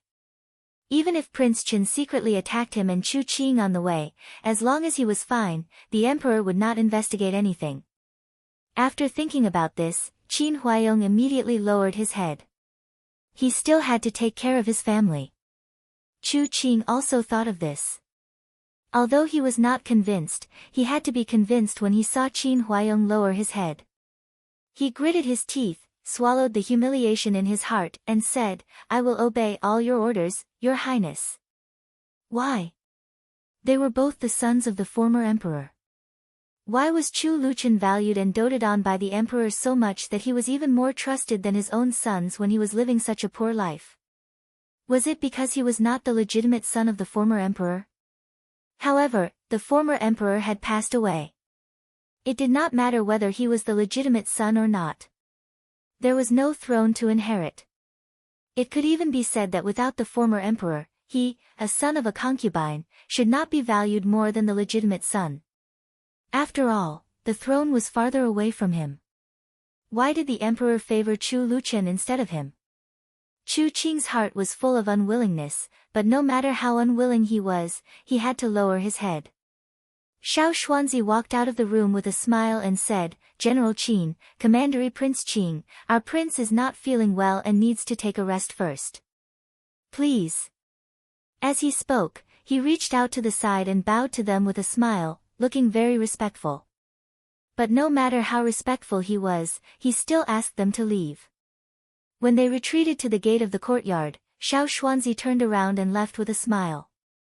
Ning Yuan Army General. Chu Qing stopped Qin Huaiyong, who was about to leave. "What's the matter, Commandery Prince Qing?" Qin Huaiyong's expression looked normal. He looked at Chu Qing and asked coldly. "Ning Yuan Army General wrote a memorial to the emperor. Did he send it to the capital city?" Chu Qing gritted his teeth and couldn't help asking. He saw that Qin Huaiyong's face was not very good just now, so he suspected that Qin Huaiyong was the same as him. There was more than one letter on the table just now. "Don't you think it has nothing to do with you, Commandery Prince Qing?" Qin Huaiyong was also full of anger. Just now, he could not lose his temper inside. At this time, his face was not good. In front of Prince Chen, he could do nothing but be weak. Could it be that Commandery Prince Qing also wanted to suppress him now? "Ning Yuan Army General, you misunderstood. Since it's a misunderstanding, it's my fault. I still have something to do, so I can't accompany you, Commandery Prince Qing." Qin Huaiyong impatiently cupped his hands to him and directly interrupted him. Then he turned around and strode away, ignoring Chu Qing and leaving him here. Chu Qing was so angry that his face was almost twisted. There was rage in his eyes, but he could not let it out. He took a deep breath and told himself that it was not appropriate here. This was Chu Liuchen's door, and he could not lose his temper with Qin Huayong in front of Chu Liuchen's door. At the moment, he was just a prince with an idle post. This trip to the Su country was quite important. If he could not bear it, his great plan would be ruined. He still needed to rely on this opportunity to formally establish himself in the imperial court and no longer deal with some useless things all day long. He gritted his teeth, turned around with difficulty, and went back the way he came. He could not do anything to Chu Liuchen, but he could do nothing to Qin Huayong. Now he could not rush it, so he had to take it slow. When he went to the Su country as an envoy, he and Qin Huayong would be much more at ease without Chu Liuchen's watchful eyes, and he could also play some tricks. Now he had better not act rashly. It had to be said that Qin Huayong and Chu Qing's ideas were very similar. This time, Chu Liuchen made them see the gap between them and Chu Qing, which also made them afraid. They did not dare to play tricks on Chu Liuchen and planned to play tricks on him. In the capital city, when it was just nightfall, Prince Chen's mansion received the Empress Dowager's edict from the side door, asking Xiao Wanru to go to the palace the next day if she was fine. This edict was specially sent from the palace when it was almost nightfall. It seemed that someone had said something in front of the Empress Dowager. Xiao Wanru had thought that it would be tomorrow morning at the earliest. When Infanta Yuan went to the palace to meet the Empress Dowager and talked about this matter, the Empress Dowager would summon her. Today, the edict came first, but she was not summoned to the palace immediately. It seemed that the Empress Dowager was taking care of her. It seemed that Chu Liuchen was the only one who had this ability and took care of her. She could not help but feel sweet in her heart. Even if he was thousands of miles away, he would pay attention to her so quickly. Her watery eyes almost glowed with soft tears, which became gentler under the lamp. After traveling for so many days, she wondered if he was in good health. Although he knew that there was nothing wrong with his body now, he still had to pay more attention to his body when he was outside. She walked to the lamp, picked up the brush pen, and began to write a letter home, with a gentle look in her eyes. Yu Jie came in with a cup of tea and wanted to say something but stopped on second thought. Only when her master thought about Prince Chen would she be so gentle and elegant and smile so shyly like a teenage girl. She was no longer cold and deep like a woman who had experienced many hardships and seen through the mortal world. What's the matter? Xiao Wanru put down the brush pen and read it again before asking. Nanny Zheng, she said, she has something important to tell you. Yu Jie said. Chapter 1010. Why doesn't Nanny Zheng come in by herself? Xiao Wanru raised her eyes and asked in surprise. She also brought a person here and said that she came from the imperial palace.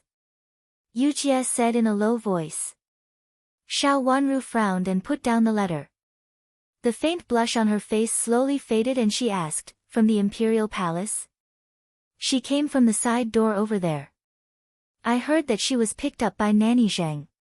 The old maid guarding at the door sent someone to inform Nanny Zheng, and Nanny Zheng came here to pick her up.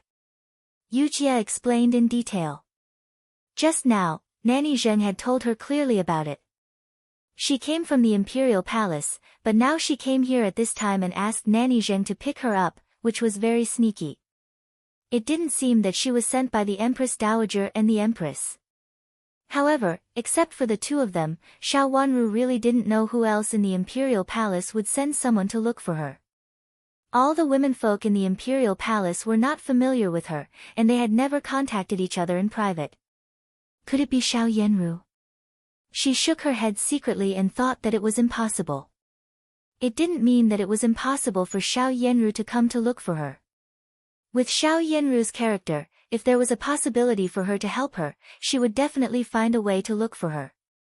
However, she was not powerful in the imperial palace now, so it was impossible for her to send someone to look for her at this time, let alone ask Nanny Zheng, who was not familiar with Nanny Zheng.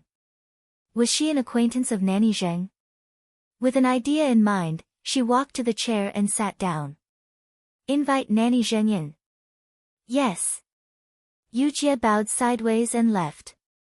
When she reached the door, she gestured to Nanny Zheng, who was standing outside the door. Nanny Zheng nodded to a palace maid standing beside her and entered the door first. The palace maid followed her into the room. The light in the room was not dazzling, but it was not dim either. Xiao Wanru sat in the light, elegant and charming. She seemed to be about to fall asleep. Her beautiful hair had fallen down and casually draped over her shoulders, making her look more petite. She was just a girl who had not reached the age of 15. Nanny Zheng sighed in her heart, but now she had to stand at the gate of Prince Chen's mansion. "Greetings, Your Highness." Nanny Zheng took 2 steps forward and said respectfully.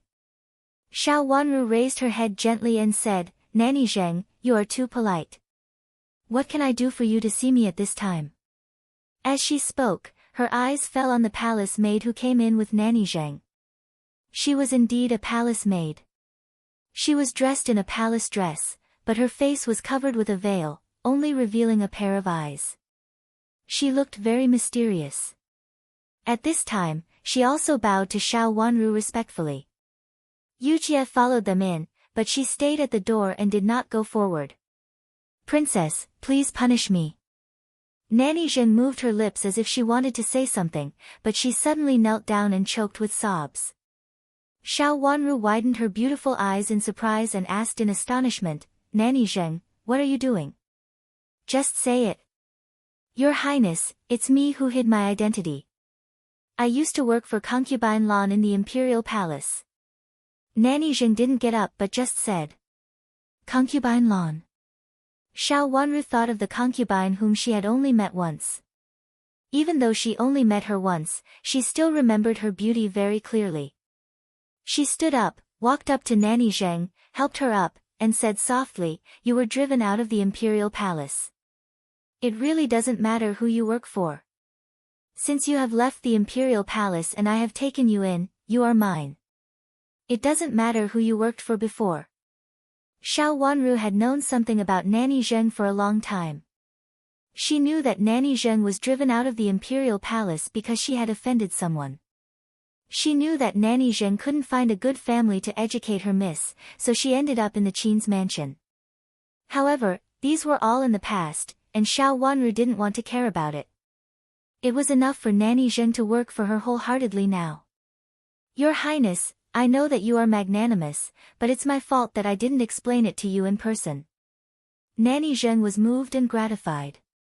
She wiped away her tears, raised her head, and said firmly, "Your Highness, I used to work for Concubine Lan, and I will work for you in the future. Your Highness, please believe me and Concubine Lan." There was no logic in her words. Xiao Wanru's watery eyes fell on the palace maid behind her again. It made sense to believe in Nanny Zheng. When Xiao Wanru used Nanny Zheng, she believed in her. However, it didn't make sense for her to believe in Concubine Lan. How could she come to such a conclusion? Concubine Lan had always been mysterious in the Imperial Palace, and it was said that she was the Emperor's favorite. But except for that, Xiao Wanru didn't think it had anything to do with her. When she entered the Imperial Palace the second day after her marriage, it was the only time she had seen Concubine Lan. After that, she hadn't seen Concubine Lan again. It was said that Concubine Lan used to be very favored, and then she became arrogant and offended the Emperor. The Emperor locked her up, and even the Empress was not allowed to go in. But on that day, Concubine Lan came and went freely and didn't seem to be locked up. Of course, these things had nothing to do with her. After thinking about it, she forgot it. If it weren't for Concubine Lan's outstanding appearance, Xiao Wanru couldn't even remember what Concubine Lan looked like. Now, why did Concubine Lan get involved with her? "Nanny Zheng, is she Concubine Lan's maid?" Xiao Wanru asked. Nanny Zheng stepped back and made way for the palace maid behind her. "Your Highness, she is Concubine Lan's palace maid." The palace maid stepped forward, took off the veil covering her face, and bowed to Xiao Wanru very respectfully. "Prince Chen, do you still remember me?" Without the veil, the exposed face was indeed a little familiar. After thinking about it carefully, Xiao Wanru found that she was really the palace maid who followed Concubine Lan that day. "What's wrong with your Concubine Lan?" Xiao Wanru asked in confusion. She didn't think she had any special friendship with concubine Lan before. Our concubine Lan is fine, but I'm afraid that something is wrong with your highness. The palace maid said softly. Something is wrong with me? Xiao Wanru became more and more surprised. She really didn't think there was anything wrong with her, or in other words, she really didn't think there was anything wrong with her that could have anything to do with concubine Lan. I heard that something happened to Princess Chen today. Marquis Xing's mansion made a plot against your highness, and a man was involved in it, intending to ruin your highness's reputation? The palace maid asked. Xiao Wanru's face darkened. She looked the palace maid up and down a few times, and her eyes turned cold. Does this have something to do with concubine Lan? It's all related to concubine Lan, but concubine Lan is afraid that you will suffer losses in Prince Chen's mansion alone. Prince Chen is not in the capital city now, and I have no one to rely on. Concubine Lan means that if you think you can't solve it, I can help you solve it. What will happen to Prince Chen's mansion in the future? In the future, your highness can send Nanny Zheng to the imperial palace to find concubine Lan. Seeing that Xiao Wanru misunderstood, the palace maid hurriedly explained. What did the mysterious concubine Lan want to do? Xiao Wanru's extremely long eyelashes fluttered twice, and she was full of doubts in her heart. Why did concubine Lan, who had only met her once, take care of her so much?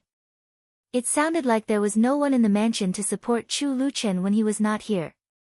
She, as Princess Chen, was still young and not very sensible, so concubine Lan meant to help and take care of her at this time. When Chu Luchen left, he didn't mention that concubine Lan had such a good relationship with him, and she even vaguely heard his dislike before. Thank you for your kindness, concubine Lan, but I can't trouble you with these things. Xiao Wanru's heart was in turmoil, but she didn't show it on her face. She smiled slightly and said softly. Her expression was much gentler than before, and so did the expression on the face of the palace maid. She originally came to convey the kindness of concubine Lan, and it would not be good if Princess Chen misunderstood her. Your Highness, you are too polite. Concubine Lan and Princess Chen are very congenial. When we met in the imperial palace before, concubine Lan talked about Princess Chen the most when she came back. She said that Princess Chen was a good girl and that Prince Chen had suffered for so many years. Finally, someone really cared about him. The palace maid choked with sobs as she said this. Nanny Zheng also wiped away her tears on the side. However, Yujie and Xiao Wanru were confused. What were they talking about? Thank you, concubine Lan. If there is anything in the future, I will ask concubine Lan for help. Let's forget about it now. Xiao Wanru thought for a moment and said. Yes, it's all your highness's order. The palace maid said with red eyes and looked at Xiao Wanru with extremely gentle eyes. Xiao Wanru didn't see it clearly that day. Now she took a closer look and found that this palace maid was also an old chief palace maid, who seemed to be not much younger than Nanny Zheng. She should also be concubine Lan's trusted subordinate for a long time. So Nanny Zheng also used to be concubine Lan's trusted subordinate? I've delivered your message. If you need help in the future, you can send a message to me. Concubine Lan can go out. If you need help, concubine Lan will definitely do her best to help you. Please don't doubt it, Princess Chen. The palace maid bowed sideways again and said, I can't stay outside for too long. I have to go back to serve concubine Lan, so I'll go back first. Yujie, see her out for me. Xiao Wanru nodded and said. Yujie lifted the curtain. The palace maid wiped the corners of her eyes, tied the veil on her face, and turned to leave.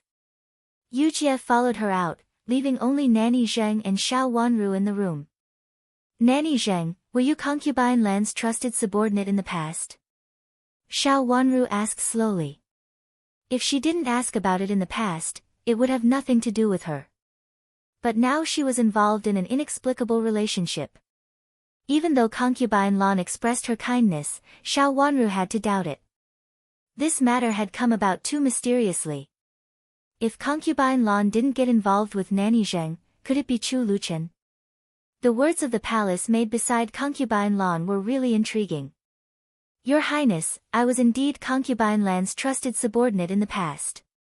Previously, the Empress implicated me in a matter, so Concubine Lan had to let me go out of the imperial palace. I didn't expect to meet you, Your Highness. It's really my luck and Concubine Lan's luck. Nanny Zheng said excitedly with tears in her eyes. Chapter 10-11. In the past, Nanny Zheng had always been very calm in front of others and had never lost her composure like this. But now she was so excited that she couldn't control herself. What's the relationship between Concubine Lan and Prince Chen? Xiao Wanru asked straightforwardly. Nanny Zheng opened her mouth but didn't know what to say. The princess's words were so direct that she couldn't answer for a while. Xiao Wanru calmly rolled her watery eyes and then asked, "Can't you tell me about their relationship?" Her words were very roundabout. She explained the relationship between the two of them without being aggressive. Nanny Zheng couldn't help nodding. After nodding, her face immediately changed and she looked at Xiao Wanru in horror. So, Concubine Lan really has a relationship with His Highness? Xiao Wanru smiled slightly and asked again. Nanny Zheng hesitated for a moment, nodded affirmatively, and pursed her lips hard.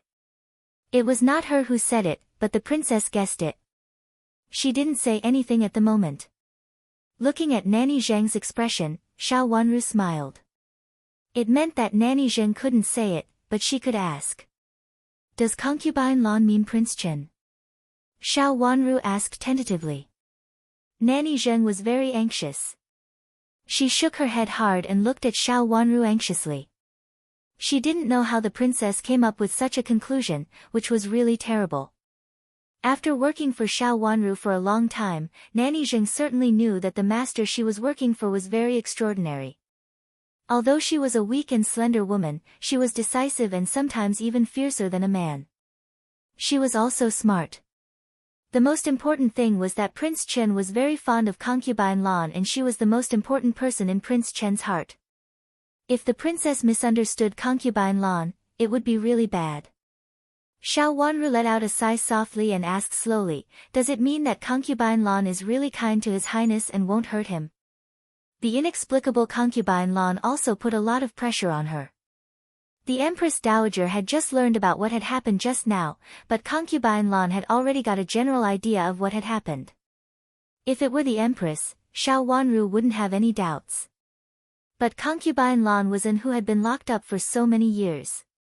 It sounded like a place that was even worse than the cold palace. How could she know? Moreover, he reacted so quickly, which was not much less than when the Empress Dowager came over. This speed represented Concubine Lan's strength. It was definitely not what others saw or guessed. With such a person around, how could Xiao Wanru rest assured if he was malicious to Chu Luchen? Why does Concubine Lan treat Prince Chen so well?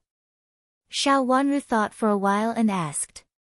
She fixed her eyes on Nanny Zheng and paid attention to her every move.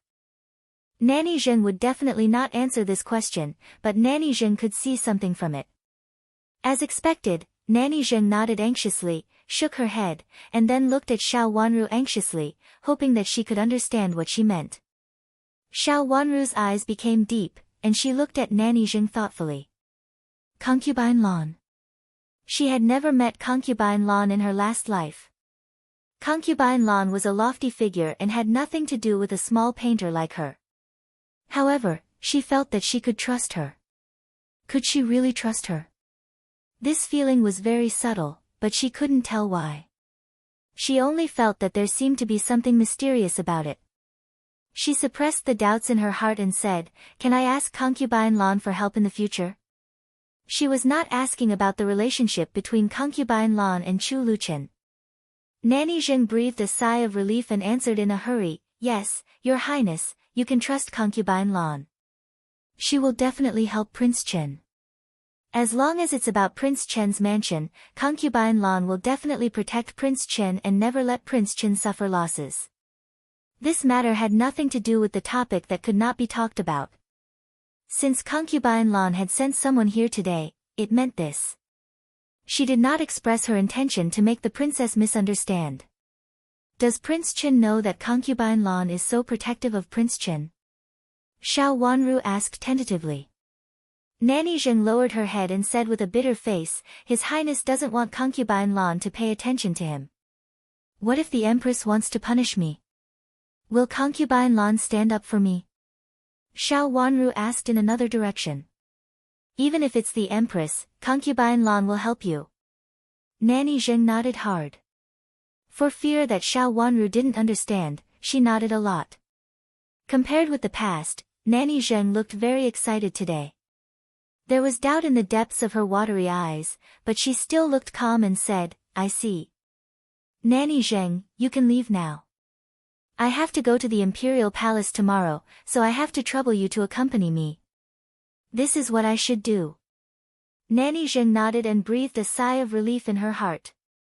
The princess was still willing to use her, which meant that the princess was not angry about what she had done today.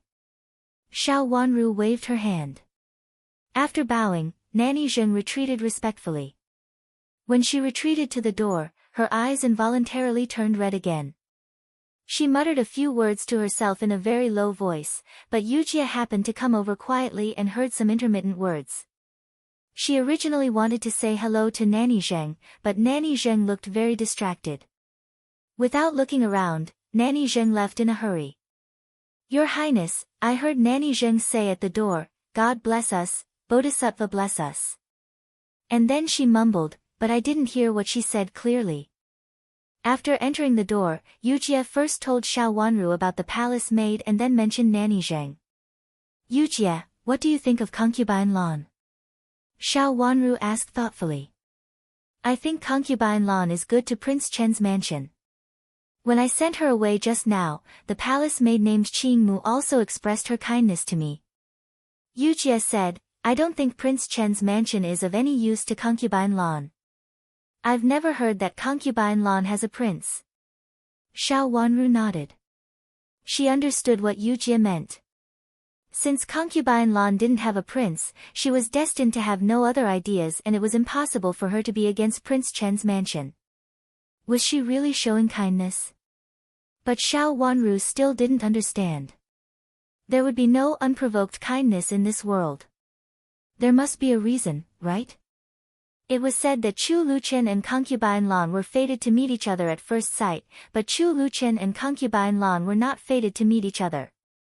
The affairs in the palace had always been mysterious, and no one could guess it. As for the matter of concubine Lan, it would be better to wait until Chu Luqian came back. What he needed to solve now was the matter of Marquis Xing's mansion. He needed to think carefully about how to talk to the Empress Dowager when he entered the Imperial Palace tomorrow. Regarding Xiao Jing's matter, not only did Yan Shi have to deal with it, but Qin Yuru also had to be watched closely.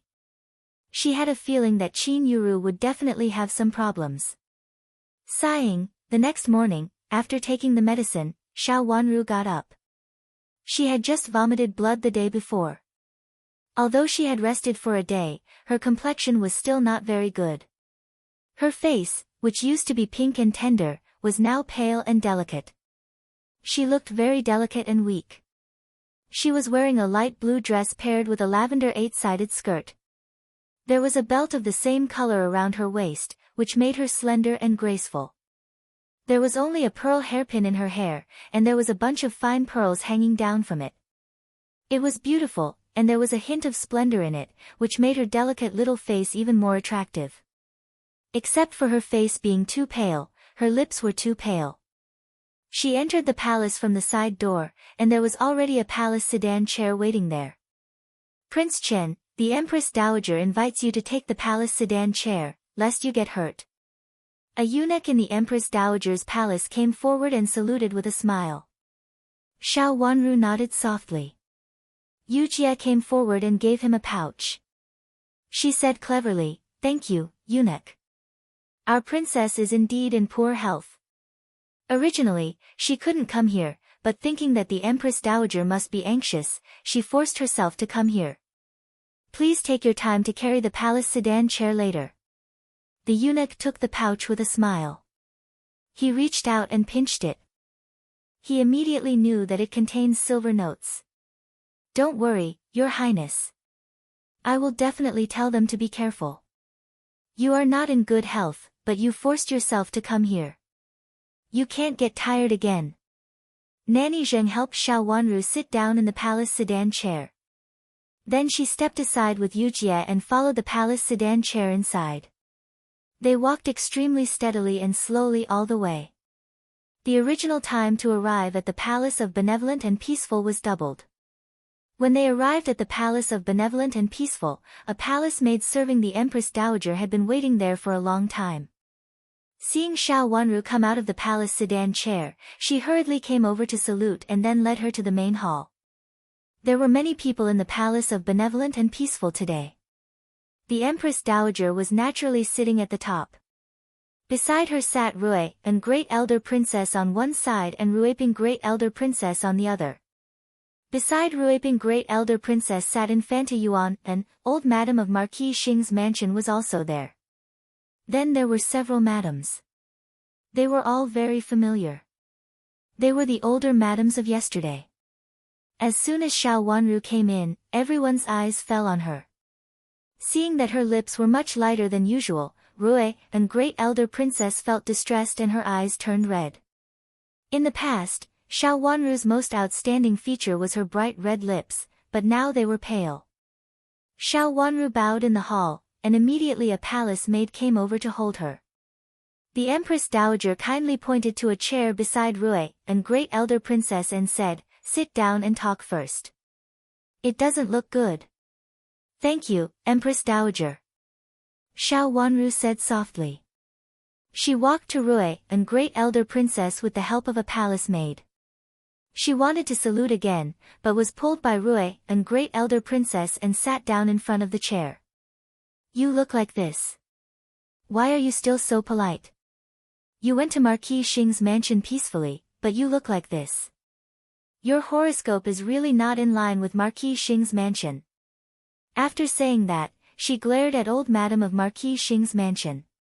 Old Madam was also observing Xiao Wanru. She didn't take it seriously at first. Yesterday, when she left, Nanny Yu said that although Princess Chen's complexion was poor, it was not very bad. But what was going on now?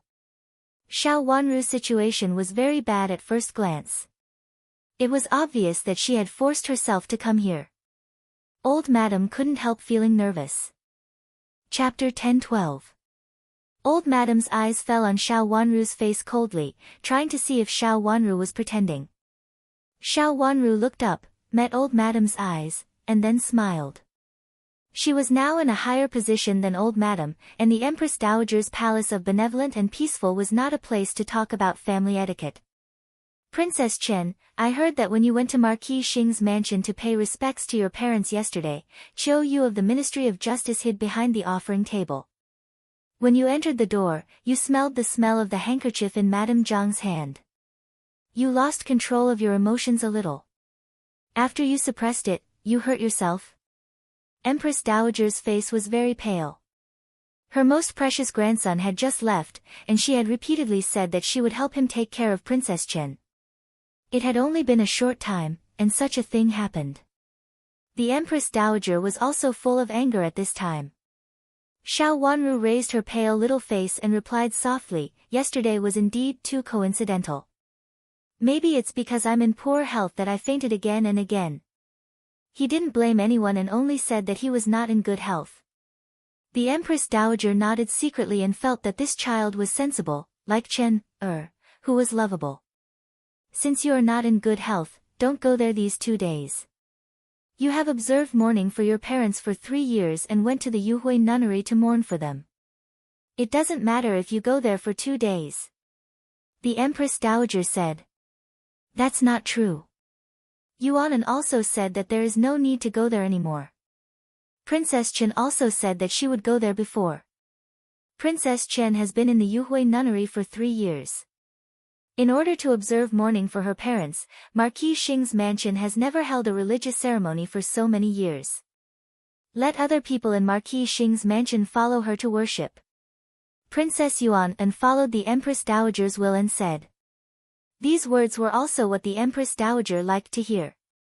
The Empress Dowager nodded, but her face did not relax.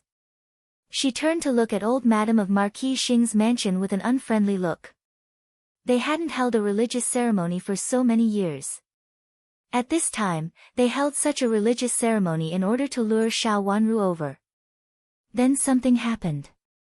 If it weren't for Xiao Wanru's maid who was wearing a self-made heart-cleansing sachet, no one knew what would have happened next. As long as she thought of this, the Empress Dowager was so angry that her eyebrows twitched. If his grandson knew that something had happened to his daughter-in-law, he didn't know what would happen. He had taken a fancy to this daughter-in-law for 3 years. In the past 3 years, Chen had never been so cooperative in the treatment. Speaking of it, it should be this girl's advantage. For this reason, the Empress Dowager could not let anything happen to Xiao Wanru. Marquis Xing's mansion has not held religious rites for many years. What is it for this time? Empress Dowager asked, looking at the face of old Madam of Marquis Xing's mansion. Old Madam couldn't sit still anymore. She knelt down with a plop sound and said, "My daughter-in-law, Madame Jiang, came back and said that when she was meditating in the Yuhui nunnery, she dreamed of the eldest son and his wife, so she wanted to hold a religious ceremony in the mansion." The Empress Dowager also knew that when the eldest son died, the old duke happened to be ill, so she didn't dare to hold it openly. After so many years, I have never thought about it and dared not to do it. Speaking of this, old Madam thought of her eldest son and couldn't help covering her face and crying. At first, it was because of the old duke, but later, she didn't dare to do it. If Madame Jiang hadn't mentioned it and said that the eldest son in her dream said that he wanted to go back to the mansion to have a look, she wouldn't have held it. Father appeared in my dream to second aunt? Xiao Wanru asked in surprise. Why didn't he appear in my dream to me but to second aunt? Xiao Wanru's second half of the sentence sounded like she was puzzled. She was talking to herself in a very low voice, but everyone's attention was on her now, so they heard it clearly. After thinking about it carefully, many people showed a somewhat strange expression on their faces. There had always been people appearing in their dreams, but they didn't entrust it to their biological daughter or their old mother, but to the younger sister-in-law of the second branch. The meaning behind it was really strange. Madame of Marquis Xing said that heir of Duke Xing appeared in her dream, and there was a smell of medicine on her handkerchief that could make people insane. Moreover, there were men at the religious ceremony. Old Madam, is this Madame of Marquis Xing particularly powerful in your mansion? She can do whatever she wants in your mansion, and even old Madam can't suppress her. Ruiping Great Elder Princess asked curiously. Considering all the factors, Madame Jiang was the most suspicious one. Madame Jiang herself is in trouble. Her behavior is a little abnormal. I don't know if she is also affected by the medicine. Old Madame stammered and defended herself. That's why such a thing happened in the Ministry of Justice, which involved Madame of Marquis Xing. Madame of Marquis Xing made a fuss about holding a religious ceremony and invited Princess Chen to come here. Princess Chen was almost killed. After that, she became insane and pushed her daughter-in-law, and the grandson she was pregnant with was also gone. Another old madam said. She was also present yesterday and watched the whole thing. She felt disgusted with Jiang Shi from the bottom of her heart. She had given birth to a good child, but she had inexplicably lost it. The first grandma of Marquis Xing's mansion stood beside her cautiously. No one expected that Madame Jiang suddenly lost her temper, and she even lost her temper on the pregnant first grandma. Could it be that Madame Jiang made such a fuss in order to evade responsibility? Empress Dowager asked coldly. When I took Hao there yesterday, Marquis Xing's mansion was in a mess, and there was no decent master in the Justice Department.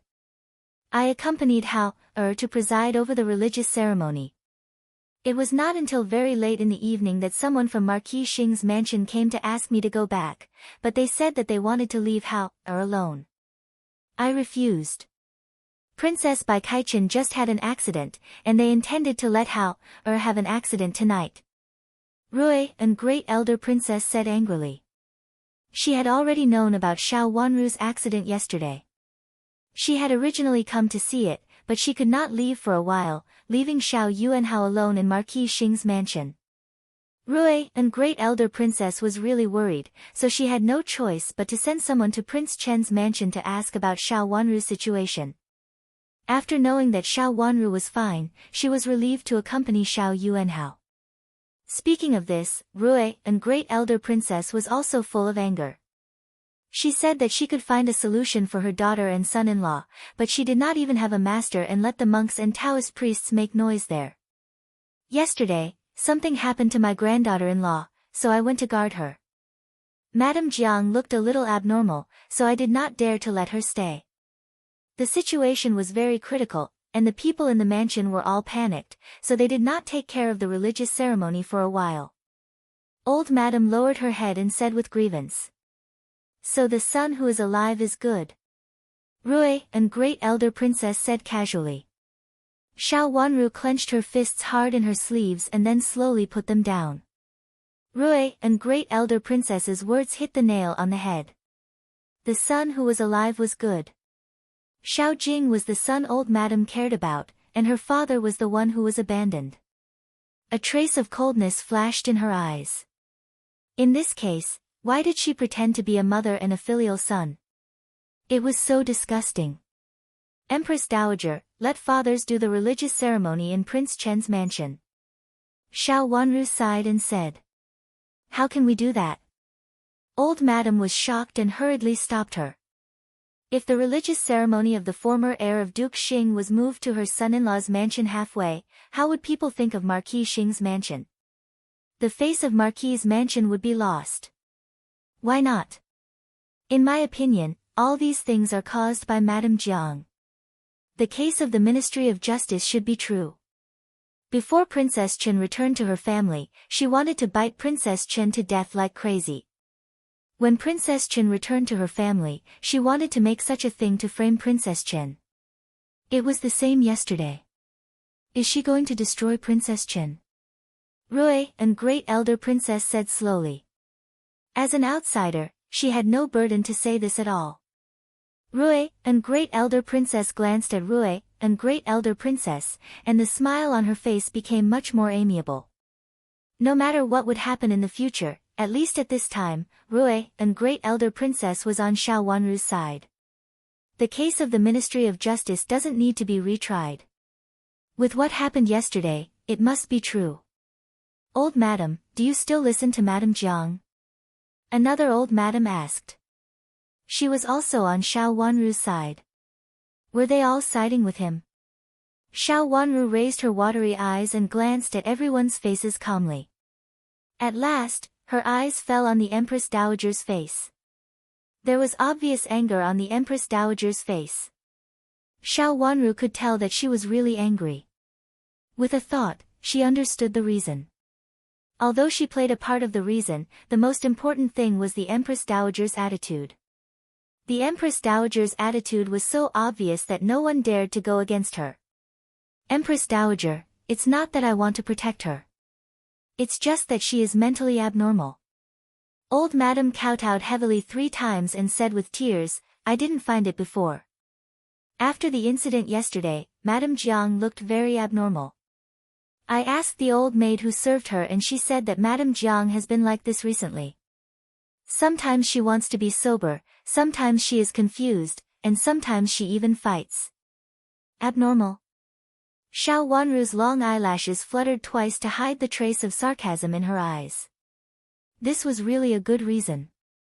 Was Madame Jiang crazy? Is Madame Marquis Xing crazy? Infanta Yuan asked in surprise and looked at old Madame in disbelief with her eyes wide open. She was fine when she left yesterday. Your Highness, didn't you find her behavior wrong yesterday? Old Madame asked. Infanta Yuan froze for a moment and didn't know whether to believe it or not. There was a period of time yesterday when Madame Jiang really seemed to be crazy. She spoke incoherently and kept asking Qiu Yu if he had seen Xiao Wanru's maid bullying her. Her words were really weird. Later, Qiu Yu also said that he didn't see what she said. Madame Jiang behaved strangely yesterday. After that, I asked someone to check her and it was said that she had sputum syndrome, old Madame said. The so-called sputum syndrome meant that Madame Jiang was confused and mentally abnormal. Xiao Wanru reached out to hold Rui, and great elder princess's hand, and gently pinched it in her sleeve, secretly indicating that since old madam said so, she should just take it as it was. Empress Dowager, ask someone to make a diagnosis. If it is not sputum syndrome, Madame Jiang must go to the Ministry of Justice to make it clear. She should not find an excuse to find Princess Chen. No matter whether she wants to harm her or make her compromise, it is against the national law. Rui and Great Elder Princess understood and said. Chapter 1013. Empress Dowager. Old Madam glared at Rui and Great Elder Princess angrily, and her eyes almost spurted fire. That's good. An old madam sitting beside her said. That's true. Empress Dowager, let's deal with it in this way. As for what happened yesterday, let the Ministry of Justice investigate it clearly. Which family with great achievements can hide so casually to investigate a case? Even the head of the family doesn't know about it. It's not a big deal to offend the head of the family. If there are other things involved, it will be a big deal. Rui and Great Elder Princess also nodded. Her words made other madams agree. This kind of thing might happen again. Next time, it might be their turn. If it was for that kind of political event, it was reasonable for them to hide and solve the case. But why did they use this kind of means to deal with this kind of family matter? Everyone's mansion had something to do. If the staff of the Ministry of Justice handled the case in this way, they would find out everything. This couldn't, absolutely couldn't. This kind of thing. I've never heard of it. The Ministry of Justice should really blame themselves. If the matter of the family is reported to the court, we can just investigate it. There is no need to do such a despicable act and hide secretly. Moreover, there may be other mysteries in it. If Princess Chen used the medicine at that time and didn't forcefully control it, who knows what would have happened? Yes, that's the reason. Several madams were talking about it.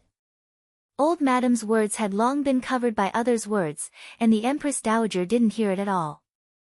Only Xiao Wanru, who had been paying attention to old madam, heard a little. She squinted at old madam with a trace of sarcasm in her eyes. At this time, old madam still wanted to protect Madame Jiang. It could be said that she had deep affection for her mother-in-law and daughter-in-law. Send an imperial physician to Marquis Xing's mansion to check Madame Jiang's condition. If her condition is stable, the trip to the Ministry of Justice must be successful. The Empress Dowager made the decision. Old madam shook her body and almost fainted. It was so shameful that Madame of Marquis Xing was really going to be tried in front of the Ministry of Justice. If Madame Jiang was smart, she would do as she said. Help old madam up. The ground is so cold. The Empress Dowager said lightly. 2 palace maids came over and helped Madame Dowager up. She still sat on the chair on the side and then retreated to the side. Empress Dowager, let Marquis Xing deal with his affairs by himself. You don't have to worry too much. Your birthday is coming soon, and you should be happier at this time. Ruiping Great Elder Princess said with a smile and changed the unpleasant topic. Yuan An has already prepared the Empress Dowager's birthday gift. Infanta Yuan An immediately joined in the fun. This pair of grandfather and grandson also cooperated very well. In just 2 sentences, they swept away the depressing atmosphere just now. Xiao Wanru calmly glanced at Infanta Yuan An, who was smiling. She heard that Infanta Yuan An was also a favorite of the Empress Dowager. Now it seemed that it was true. Princess Yuan An was very clever in front of the Empress Dowager. I'm afraid it's too late for Chen to return to the capital this time. Empress Dowager sighed and thought of her grandson. Prince Chen is the most filial one. Even if he can't return to the capital city in time, he must have prepared the gift long ago.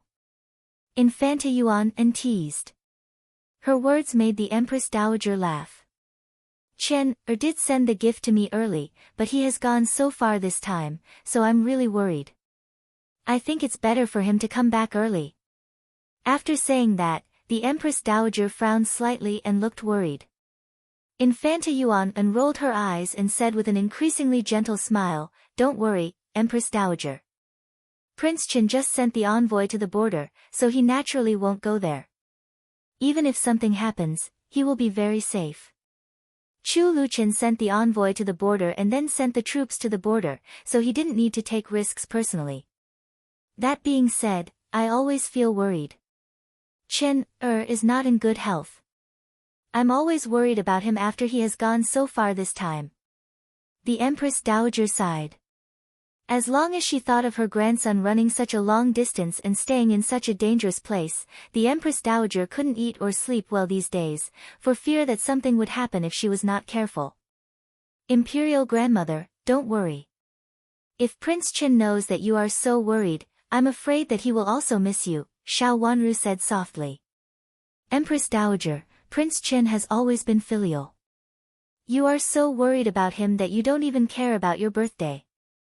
How can he rest assured? Rui and Great Elder Princess also tried to persuade her. Now we can only think in this way. I hope he will come back soon.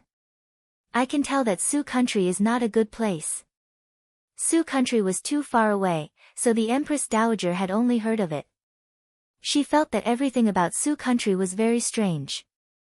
The Emperor had implicitly mentioned some things that had happened before to the Empress Dowager, saying that it was related to Su country.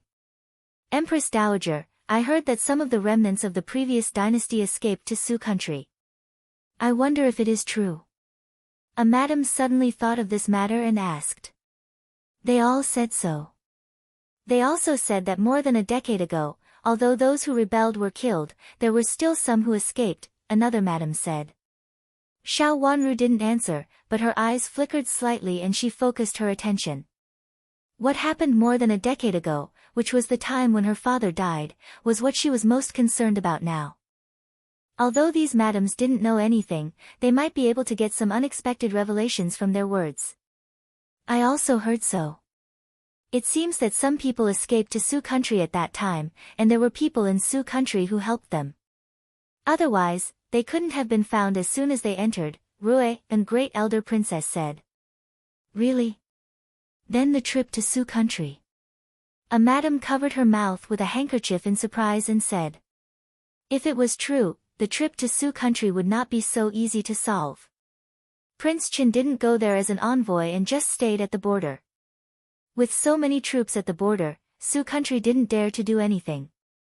Yuan and heard that Su country seemed to want to make friends with us, so they sent their princess to us. Infanta Yuan and said with a smile. The princess of Su country. It is said that the mountains and rivers in that place are dangerous. I'm afraid that the so-called princess is not so good, another madam said disdainfully. Xiao Wanru's heart skipped a beat. The princess of Su country. She held the handkerchief tightly. It seemed to be a little familiar, but she couldn't remember it. Could it be that there was such a scene in her memory but it disappeared in the end? Why didn't she feel surprised when she heard it for the first time? Is it true that the princess of Su country is going to marry Su country? Yuan and doesn't know. I heard that Su country has a princess who admires the beauty of our country. Our celestial empire's Fenghua wants to come over. As for the details, I really don't know. Maybe it's just hearsay. It was Yuan and who heard it when he was out one day. Princess Yuan and lowered her head shyly and apologized to the Empress Dowager. Please forgive me, Your Highness. I told you what I heard on the grapevine. It doesn't matter. It's not a big deal. You also said the same thing. Empress Dowager comforted her gently and then asked with concern, did all passers-by say the same thing? Not all. When Yuan and was traveling that day, someone happened to say the same thing. Later, I tried to find these two people, but I couldn't find them. Infanta Yuan and said in confusion, I wanted to ask them where they heard it, but in the blink of an eye, these two people disappeared. After that, I didn't take it seriously, so I just said it casually. Therefore, there was no shadow or root of this matter. Even if they wanted to investigate it, they couldn't find Infanta Yuan then. It was what she heard. Infanta Yuan was indeed not simple. Xiao Wanru picked up the teacup at hand, took a sip, and slowly put it down. She calmed herself down and continued to listen to Infanta Yuan and Empress Dowager. If it was really groundless, would Infanta Yuan really bring it to Empress Dowager? Of course not. Infanta Yuan was not so easy to deal with. Judging from how she tried her best to help her in the past 2 days, Xiao Wanru knew that she was a tolerant person. Except for the fight with her that day, Infanta Yuan had been very calm the rest of the time. If it was true, Chu Luchen, who was at the border, would be in trouble. Xiao Wanru bit her cherry lips, swallowed the palpitation in her heart, and continued to listen to them quietly. So what if she's married to a princess? She's just a princess from a barren land of a small country. Don't tell me she wants to marry a prince. A madam curled her lips in disdain and looked down on the so-called princess of the Su country. Among the 4 princes, 3 of them were either married or had arranged a wedding date. In fact, only Prince Xian was left. However, Prince Xian would definitely not be willing to marry a barren princess. The madams all thought that even if there was a princess from the Su kingdom who wanted to marry into the Su kingdom, it was impossible. Is Commandery Prince Qing married? A madam suddenly asked. No, but I heard that he is also engaged. Another madam answered hesitantly. Commandery Prince Qing is engaged, and it was his own mother who made the engagement for him long ago. He comes from a humble family. Seeing everyone looking at her, Empress Dowager said lightly. He comes from a humble family, and the Empress Dowager doesn't take it seriously. It seems that the Empress Dowager doesn't like him. These madams were all smart and immediately understood. However, after thinking about it, they found it reasonable. The other princes were all married by the Empress Dowager, and only this one was not famous. Judging from the Empress Dowager's expression, it seemed that she had never met her. The marriage of the members of the royal family was basically decided by the Emperor or the Empress Dowager. This one was just a concubine who had been locked up, but she dared to make the decision for Commandery Prince Qing and make the engagement for his wife. No one knew who gave her face. Empress Dowager, bad news. Madam of Marquis Xing committed suicide by hitting the pillar. A palace maid ran in a hurry and said while gasping. Old Madam, who was sitting in the chair, widened her eyes and then fell down silently. Before she could say a word. Chapter 1014. Has she been saved? Rui, a great elder princess, suddenly stood up and asked anxiously. No matter what Madam of Jiang did, she was still Xiao Wanru's elder. It was not good for her to bear the reputation of hounding an elder to death. Fortunately, she is fine. But now she is in a coma. The imperial physician is trying his best to save her, the palace maid replied. Rui, a great elder princess, breathed a sigh of relief and sat down. Xiao Wanru reached out to hold Rui, a great elder princess's hand, and gently pinched her cold fingers to comfort her. She had already guessed that Madam of Jiang would make such a scene. With Madam of Jiang's identity, it was impossible for her to go to court. At that time, it would not only Madam of Jiang's face, but also the face of the whole Marquis Xing's mansion. Not to mention whether Madam of Jiang was willing or not, old Madam was definitely unwilling. Old Madam had always cared about the reputation of Marquis Xing's mansion very much, so how could she allow Madam of Jiang to ruin it? When she was in Marquis Xing's mansion yesterday, everything was connected, and it was actually very easy to understand. After coming out of Yuhui nunnery this time, Madam of Jiang knew that this matter could not be settled peacefully. If she did not let go, she would not be able to recover, so she tried every means to let her go back to Marquis Xing's mansion. No matter what happened, she was forced to release Madam of Jiang. In order to achieve this goal, she would definitely do anything. Madam of Jiang thought of making use of Qiu Yu, who came to investigate the case, and she might have proposed some other things. She must have committed suicide as the last resort. Only by telling her the last resort could old Madam help her at all costs. Then there was the saying that she would perform the ritual for her parents. If old Madam had not manipulated behind the scenes, Madam of Jiang would not have been able to do it now. Zhao Shiran should have intervened in the accident yesterday. The medicine should have been secretly administered by Zhao Shiran, and the handkerchief should have been given to Madame of Jiang by Zhao Shiran. At first, Madame of Jiang was normal, but she became abnormal after Zhao Shiran came. Zhao Shiran's purpose should be to make people think that Madame of Jiang was mentally abnormal, so he administered the medicine. How could a normal person care about what he said and what he did? Zhao Shiran just wanted to temporarily solve Madame of Jiang's problem. However, in Madame Jiang's eyes, it was Zhao Shiran who had schemed against her. When the imperial physician found out about this, Madame Jiang then beat Zhao Shiran. Madame Dowager should have told the Madame of Duke Xing before she entered the palace today. If the Madame of Duke Xing insisted on investigating her responsibility, the Madame of Duke Xing had only one way to go: atone for his sins with death. However, based on Madame Jiang's character, she was not the kind of person who would really die just like that. It would be best if she did not die from the collision. Compared with Rui and Great Elder Princess, Xiao Wanru knew the Jiang family better, so she was not worried about the Jiang family. Old Madame had been helped to rest in the side hall. The Empress Dowager frowned. The current situation of the Madame of Jiang was really difficult to deal with. She couldn't go to court, and it was not certain whether she could keep her life. What does Princess Chen think? The Empress Dowager turned to Xiao Wanru.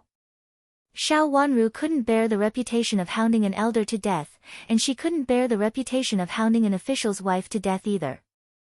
I will listen to Empress Dowager's instructions. Xiao Wanru stood up, bowed sideways, and said. At this time, the Empress Dowager would definitely make some concessions, which she had thought about long ago. Although the Jiang family's life would not be endangered, the situation should be very urgent. However, even if she didn't go to court this time, so what? Even if she didn't go to court this time, so what? Zhao Shiran's child was gone, and it was Madame Jiang who pushed him away. From this point alone, Madame Jiang would not have an easy time in the future. The whole Marquis Xing's mansion would not have an easy life. This was much better than directly convicting the Jiang family and renouncing the Jiang family from Marquis Xing's mansion. It was more painful to kill people with a blunt knife. In the last life, she was worn down by them again and again, and stepped into a deeper swamp and struggled in pain again and again. Xiao Wanru's behavior was decent. She was neither annoyed nor angry. She was calm and gentle, which inexplicably made people feel at ease. The Empress Dowager reached out to pull her over and sighed. Good girl, I know you have been wronged. Don't worry. Even if I let the Jiang family go this time, I will not let her harm you in the name of righteousness again. Imperial Grandmother. Xiao Wanru raised her eyes and looked at the Empress Dowager with red eyes full of admiration. She was young and sometimes looked a little childish. She pretended to be generous, which made her look like a child pretending to be an adult. Thinking of the behavior of Marquis Xing's mansion, the Empress Dowager felt more and more pity for her. This child was indeed pitiful. No wonder her grandson cared about her. Who wouldn't feel sorry for such a pitiful and sensible girl? Of course, this was what the Empress Dowager thought in her heart. If Chu Luqian knew it, he would probably laugh at her. Pitiful and sensible. Was she really talking about Xiao Wanru? This little girl was ruthless and decisive when they first met.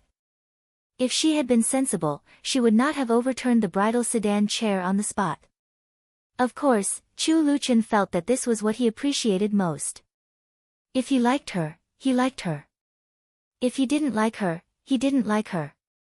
Why should she wrong herself for the so-called hypocritical consideration?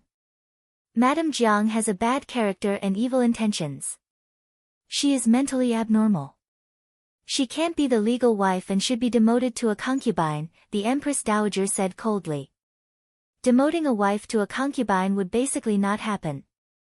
If any family demoted a wife to a concubine, they would be criticized by others. The accusation of spoiling a concubine and neglecting a wife would even damage their official career. But now the demotion of a wife to a concubine was proposed by the Empress Dowager, so no one dared to gossip. Xiao Wanru raised the corners of her mouth silently. No matter in the last life or this life, Madame Jiang had wholeheartedly wanted to kill the first branch and destroy their roots.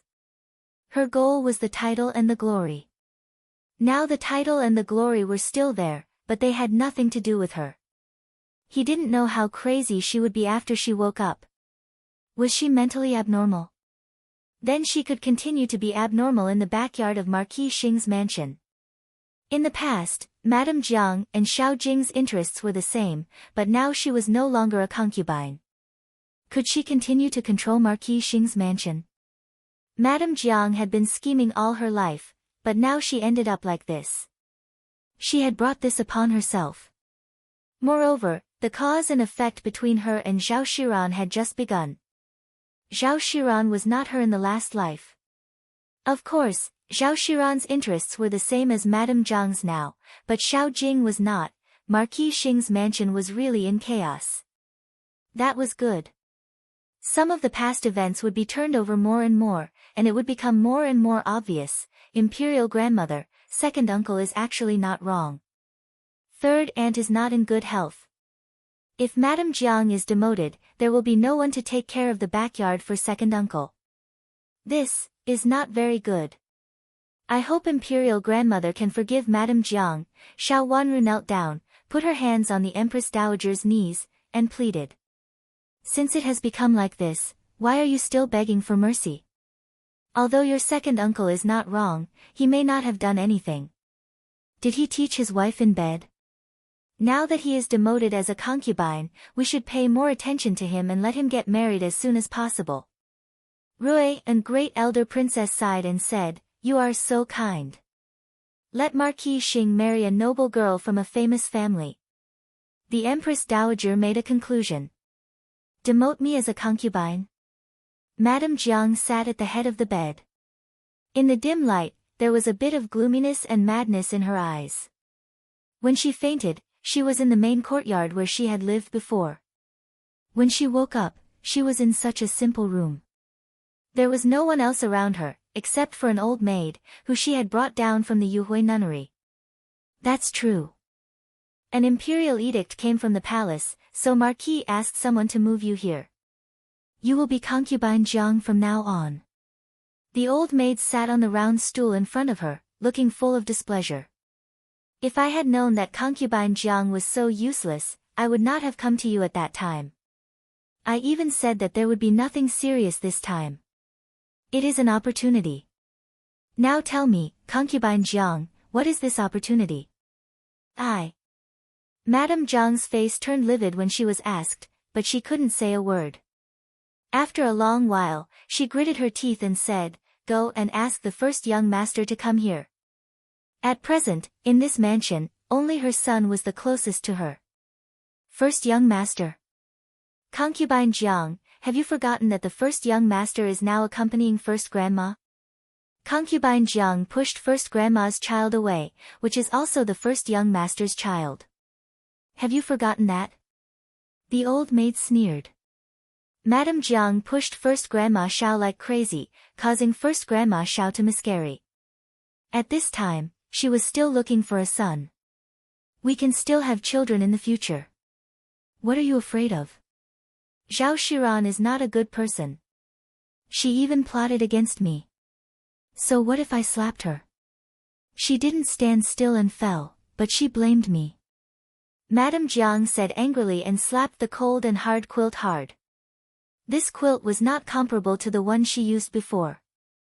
It was not only cold and hard, but also torn in several places. How could a person like her use such a quilt? It must be the negligence of the servants in the mansion. When she was in charge of the family, no servant dared to be negligent in front of her.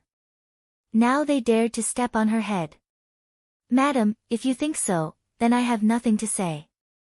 To tell you the truth, I heard that there used to be an old concubine living here.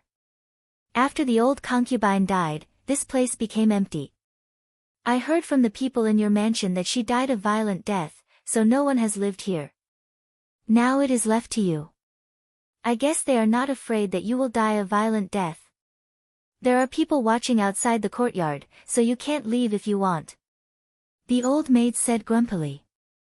She had thought that she could enjoy a few days of happiness with Madame Jiang, but she didn't expect that her life was worse than before. If she had known this, she would have preferred to stay in the Yuhui nunnery. At least, she would be free, and Marquis Xing's mansion would send her money to live. The old concubine who died in the past died a violent death. Madame Jiang thought for a while and immediately understood who it was. It was an old concubine of the old marquis, who had hanged herself. It was said that she was hung on the beam of the main room at that time, and was still hanging swaying when the servants came. As he thought of this, he couldn't help but look at the beam in the middle. A yellowish ribbon was actually hanging on the beam. When the wind blew, it swayed, and under the shadow of the lantern, it looked like layers upon layers of ghostly shadows. Chapter 10-15. Madame Jiang was so scared that her face changed dramatically. She pulled up the quilt and covered her head, shouting, "Take away the tape, take it away. Concubine Jiang, don't shout. I'm not tall, so I can't reach it. I'm old, so I don't dare to climb up. Just stay here. If you're hungry, you can eat some of the food on the table. If you don't like it, you can stay hungry. This is all the food sent by your mansion. If you don't eat it, I'll eat it all." The food on the table was even worse than that of the slightly decent servants in Marquis Xing's mansion. It was so simple that it was not what Madame of Marquis Xing should have. Of course, Madame Jiang was no longer Madame of Marquis Xing, but just Concubine Jiang, a concubine who had fallen from power. A concubine who has fallen from power. Zhao Shiran was sitting at the head of the bed with the same haggard look. Compared with Madame of Jiang, she looked more gentle and made people feel sorry for her. At this time, hearing the words of the old maid beside her, she raised her head in surprise, looked at her husband sitting by the bed with red eyes, and said in a soft cry, "Husband, how can you do this? She is my mother. She has hurt you like this, but you still forgive her." Xiao Huan said angrily. How could he not be angry? The child in Zhao Shiran's belly had come at the right time. His father had told him that if the child was a legitimate son, he would have more reasons to submit the memorial. He could secretly manipulate it to get the position of heir of the duke. Mother is not good, but she is your mother. For your sake, I still have to be filial to her. Zhao Shiran burst into tears. She had really lost a biological child. How could she not feel pain in her heart? Tears fell down one by one, and her hand touched her belly. There was a child in her belly, her child. She had known that she was pregnant before, but she didn't say it. She didn't expect that Madame Jiang would do such a thing. Seeing her crying, Xiao Huan felt pain in his heart. She was also his child. He held Zhao Shiran in his arms and gently patted her slim body. He comforted her. The imperial physician said that we are still young and will be fine. Take good care of yourself and don't worry about other things. We will have a child soon. But even if there's another one, it's not this child, it's not him. Zhao Shiran cried uncontrollably and said in a hoarse voice. If she could, she would cut the Jiang family into 1,000 pieces. But she couldn't. She couldn't, at least not now. I know. Xiao Huan hugged her tightly and said softly. After a long while, Zhao Shiran finally stopped crying. Then, as if he had made up his mind, he raised his head and asked, "What should we do now, mother? What else can we do? It's the Empress Dowager's decree. What can we do?" Xiao Huan was also full of anger when he mentioned the Jiang family. In the past, he always thought that his mother was very smart and would not do anything wrong. Whether it was in managing the family or in terms of attitude towards his father, she could be said to be a model. Now it seemed that he was wrong. Such a mother was not only shameful, but also lost the title of legal wife. Which legal wife would fall from the position of legal wife and become a concubine, a lowly concubine? The most important thing was that if his biological mother was a concubine, what would he be? The eldest son of a concubine? If he was just the eldest son of a concubine, where would he be? Where would he have the confidence to compete for the position of the heir of Marquis Xing's mansion? For so many years, he had not competed for it, as if he had never cared about the title of nobility. But in fact, how could he not compete for it? He was just not in a hurry. Anyway, it would be his sooner or later, so there was no need to show his eagerness, which would make him look inferior. If my mother is a concubine who is not favored, you will be a son of a concubine. Even if we have children in the future, our status will be much lower. Zhao Shiran's tears fell again. He said straightforwardly, but there were only the two of them in the room, so he was not afraid to be more straightforward. This status is indeed not good. Xiao Hua gritted his teeth and said, my sister is still in the imperial palace. There are still things in the future. If she loses the position of legal wife, it will be hard to say. Although he was facing his wife, Xiao Hua still said something. He, his father, and his grandmother knew something about Xiao Yanru, but others didn't know.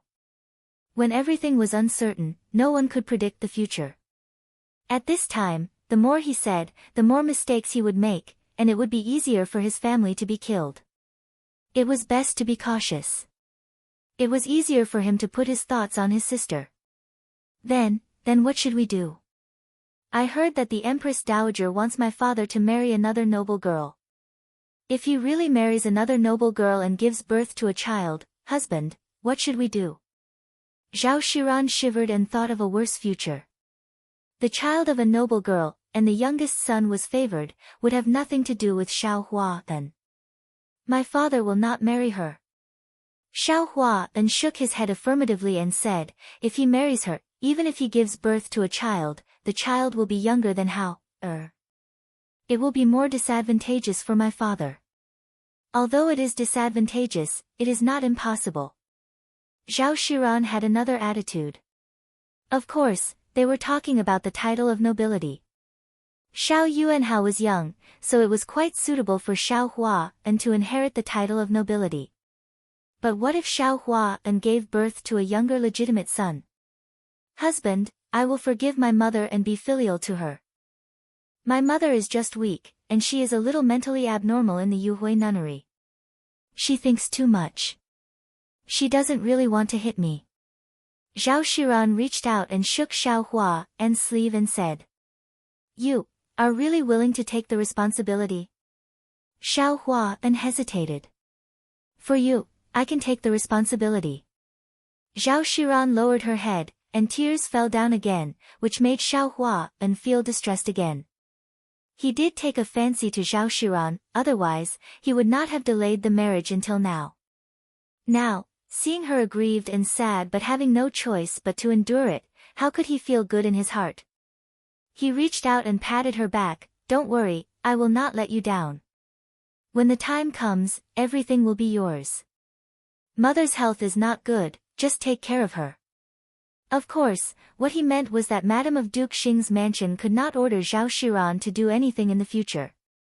In the future, if the title of nobility of Marquis Xing's mansion was passed to Xiao Hua, then Zhao Shiran would be the master of the inner court, and Madame of Duke Xing's mansion could only stand aside. I don't care, as long as you are well. Zhao Shiran said softly with tears again. But the Empress Dowager's decree. Xiao Hua was full of worries. The current situation was too tricky. Even if he didn't marry his father for the time being, it would not be easy for his mother to become a wife. You can't become the principal wife, but you can be a secondary wife. At least you can be a wife, and you can become the legitimate son. Zhao Shiran suggested. What happened to Madame of Duke Xing's mansion was not a big deal. The most important thing was that Xiao Hua's identity was distorted because of Zhang's mansion's affairs, which was the most annoying thing. Father dare not disobey the Empress Dowager's decree. Xiao Hua frowned and shook his head. If there is a great contribution, is it possible? Zhao Shiran suddenly asked. Xiao Hua nodded at first, and then shook his head with a wry smile. If there is a great contribution, it will be my mother. This is really difficult. A great contribution could alarm the Empress Dowager or the Empress. Of course, It could also be the emperor. It was really difficult to do. How great a contribution would it take to turn the tables? Thinking of Xiao Yanru, Xiao Hua said hesitantly, maybe we can wait a little longer. If Xiao Yanru gained power in a few years, the Zhang's mansion could still turn the tables. Of course, the premise was that his father hadn't married yet. Xiao Hua was very sure that his father wouldn't marry, but now he felt uncertain. If his father really wanted to marry, it would be bad. A few years later, the crown prince could be appointed, and his sister could win the crown prince's favor and help him. Actually, he was not sure about all these. The room became quiet. The couple hugged each other, but each had his own thoughts. First young master, first grandma, Prince Chen's mansion has sent someone here. A little maid reported outside the room. Xiao Hua woke up the two people hugging inside. He stood up, lifted his robe, and sat in a spacious chair on one side. Zhao Shiran leaned back and wiped the tears from the corners of her eyes with a handkerchief. After calming down, she nodded to Xiao Hua and "Come in." Xiao Hua said lightly. The door curtain was lifted, and Nanny Yu came in with a few servant girls. A few of Zhao Shiran's trusted servant girls also came in and stood by the bed. Just now, when the husband and wife were talking, they had chased the servant girls out. "Greetings, first young master, first grandma." Nanny Yu stepped forward and bowed to them. Xiao Hua waved his hand, stood up, and said to Zhao Shiran, "I have something to talk to my father about, so I'll leave first." "Take care, husband." Zhao Shiran nodded. This was an internal affair, so Xiao Hua didn't need to stay. After Xiao Hua left, Nanny Yu asked the maids behind her to come up, and each tray was filled with some nourishing herbs. "First grandma, our princess is not in good health, so she won't be coming. She specially asked me to bring you some nourishing herbs, so that you can take good care of yourself," Nanny Yu said. "Many thanks to your Wangfei. Is your Wangfei well?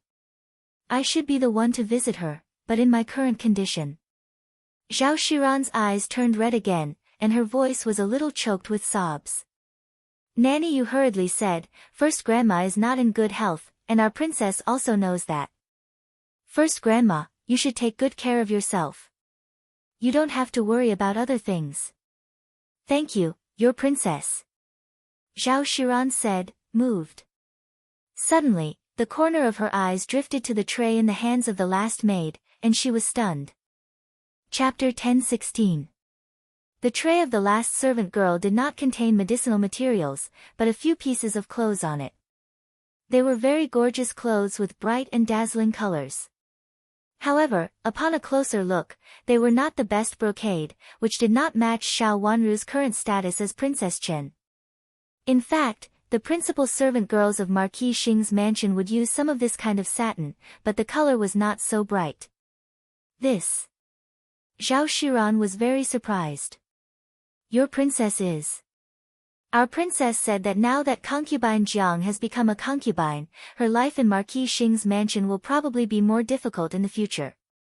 These clothes are our princess's old clothes when she returned to Marquis Xing's mansion. Now we return them to concubine Jiang, which will help her solve her current difficulties," Nanny Yu said with a smile. The last servant girl stepped forward and brought the tray to Zhao Shiran. These clothes were bought by Marquis Xing's mansion for Xiao Wanru, which meant that Madame Jiang had chosen some mediocre satin at that time. At this time, Xiao Wanru sent them back. Although it was a little mean, Madame Jiang was even more mean at that time. She used some of the material worn by principal servant girls for Princess Chen to wear. This was to bully Princess Chen, who was not married at that time. Even if she suffered a loss secretly, she could not say anything. After all, although the material of these clothes was not very good, the color was still decent, which was different from the color that the servant girls usually wore. This. Zhao Shiran became embarrassed. No matter how concubine Jiang was not, she was still her mother-in-law on the surface. "First grandma, our princess also asked me to pass a few words to her," Nanny Yu said again. "What words?" Zhao Shiran asked. Nanny Yu coughed twice in a low voice, cleared her throat, and then said, "First sister-in-law, I believe you know what kind of person concubine Jiang used to be without me telling you, right? It's okay for me to send a few sets of old clothes at most. As for other people, they might even think about her life. At this time, if she dies, I believe many people will be happy." After Nanny Yu finished speaking, she hurriedly bowed and said, "Great-grandmother, I have overstepped my boundaries." Zhao Shiran's face changed dramatically, and he suddenly stood up straight. There was a trace of panic in his eyes. Ignoring Nanny Yu and the others, he turned around and hurriedly winked at a trusted old maid beside him. "Send the clothes of Prince Chen to concubine Jiang and see if she needs anything else. If she needs anything, tell me directly. Let concubine Jiang take care of herself." She suddenly thought that if someone wanted Jiang Yinyang's life at this time, this matter would be pushed onto her head. On the one hand, Xiao Wanru was responsible for concubine Jiang's death, and on the other hand, it was because concubine Jiang was beaten and had lost her child. If concubine Jiang died at this time, Xiao Wanru and she would take the blame. It was she and Xiao Wanru who forced concubine Jiang to die. Xiao Wanru was Prince Chen's wife and had a noble status. Concubine Jiang had always been unkind to her, and she was not a direct elder. Besides, she had Prince Chen's mansion and great elder princess to support her, and even the Empress Dowager. Even if her reputation was slightly tarnished, so what? She was different. She married into Marquis Xing's mansion. She had no status and was concubine Jiang's biological daughter-in-law. She couldn't bear the accusation of forcing her biological mother-in-law to die. Thinking more deeply, if concubine Jiang died at this time, it would be more difficult to change Xiao Hua's identity as a son of a concubine. Zhao Shiran had thought of this before. She just thought that concubine Jiang would be fine. Now the clothes sent by Xiao Wanru made her realize that concubine Jiang had offended a lot of people, not only Xiao Wanru but also the third branch. Although the third madam was sick and weak, Zhao Shiran had offended a lot of people. Although the third madam was sick and weak, she was not so easy to be trifled with. Even the Marquis. When such a thought popped up in his mind, Zhao Shiran was so frightened that cold sweat broke out on his back. He hurriedly sent away his trusted servant. His purpose was, of course, to arrange for concubine Jiang's safety. At this time, concubine Jiang could not die, absolutely could not die. She must live. After her trusted old maid understood and left, Zhao Shiran breathed a sigh of relief, but the smile on her face was very forced. "Thank you, Princess Chen. I will go back and thank you to your Princess Chen." Nanny Yu said with a smile, "First grandma, as long as you don't think our princess is meddlesome." "How could I? If it weren't for your princess." Zhao Shiran stopped for a moment. She had completely understood Xiao Wanru's behavior. Of course, Xiao Wanru didn't deliberately send some old clothes to be mean to concubine Jiang. The most important thing was to remind her that in this regard, her interests were the same as hers. At this time, nothing could happen to concubine Jiang. Princess Chen had a noble status. Although she was not afraid of others talking about her, it was better not to let this kind of thing happen. They were all smart people, and some things didn't need to be so clear. "Thank you, Princess Chen. When I recover, I will definitely go to see Princess Chen and thank you in person," Zhao Shiran said. "First grandma, you are welcome. But Princess Chen wants to ask you how to solve the matter of the Ministry of Justice." Nanny Yu's first task was completed. She smiled slightly and turned to the second question that Xiao Wanru asked her to answer. "How about the Ministry of Justice?" Zhao Shiran opened her mouth and didn't know how to start. Just now, she and Xiao Hua and also talked about this matter. In fact, it was better to turn a big matter into a small one. It would be best if Princess Chen didn't pursue it. Now it seemed that Princess Chen didn't intend to pursue it. This matter. I can't make the decision. Princess Chen, please turn to old madam. Zhao Shiran pushed the matter away and didn't want to take over it. If you turn to old madam, I am afraid it will be disadvantageous to first grandma. Nanny Yu said calmly. Why do you say so? Zhao Shiran's face darkened and she asked. Old madam must be angry when such a thing happened. When she was in the palace, old madam passed out because of anger. Now although she has returned to the mansion, I am afraid that she is unwilling to mention this matter again or bear the responsibility for it. She will definitely push the blame to first grandma. If first grandma doesn't solve it, old madam will definitely vent her anger on first grandma. She meant that no matter whether she said it now or through old madam, this matter should fall on Zhao Shiran. If Zhao Shiran didn't agree now, when old madam appeared, she would vent her anger on her. The third madam had always been unwilling to deal with the affairs of the second branch and had a bad relationship with concubine Jiang. Old madam couldn't say that it was reasonable for the third madam to solve this matter. Therefore, this matter must fall on Zhao Shiran in the end, and she was in a bad position. Zhao Shiran gritted her teeth and said, Okay, I will ask clearly and give your princess an answer as soon as possible. She had to agree. As Xiao Wanru said, she would not be able to avoid her no matter how hard she tried. It was better to agree now. Maybe there was still a chance to turn things around. At least, she could not let the whole Marquis Xing's mansion or her and her husband be involved in the matter of concubine Jiang. Then I'll have to trouble you, first grandma. If first grandma has a plan, please send someone to tell me as soon as possible. Otherwise, the Ministry of Justice may directly announce that concubine Jiang's title of honorary lady is gone, right? Nanny Yu thanked her with a smile and then asked another question. Zhao Shiran's eyes lit up. I don't know about this. We will discuss it with Marquis and make a decision, Zhao Shiran said, but didn't answer Nanny Yu's question. Okay, then I will go back and report to our princess first. Nanny Yu said indifferently. Okay, come on, send Nanny Yu off for me. Zhao Shiran said. First grandma, you are too polite. I will go first. After bowing, Nanny Yu left with several servant girls of Prince Chen, and a principal servant girl of Zhao Shiran saw her off. In the room, Zhao Shiran's eyes flickered a few times under the light. Honorary lady.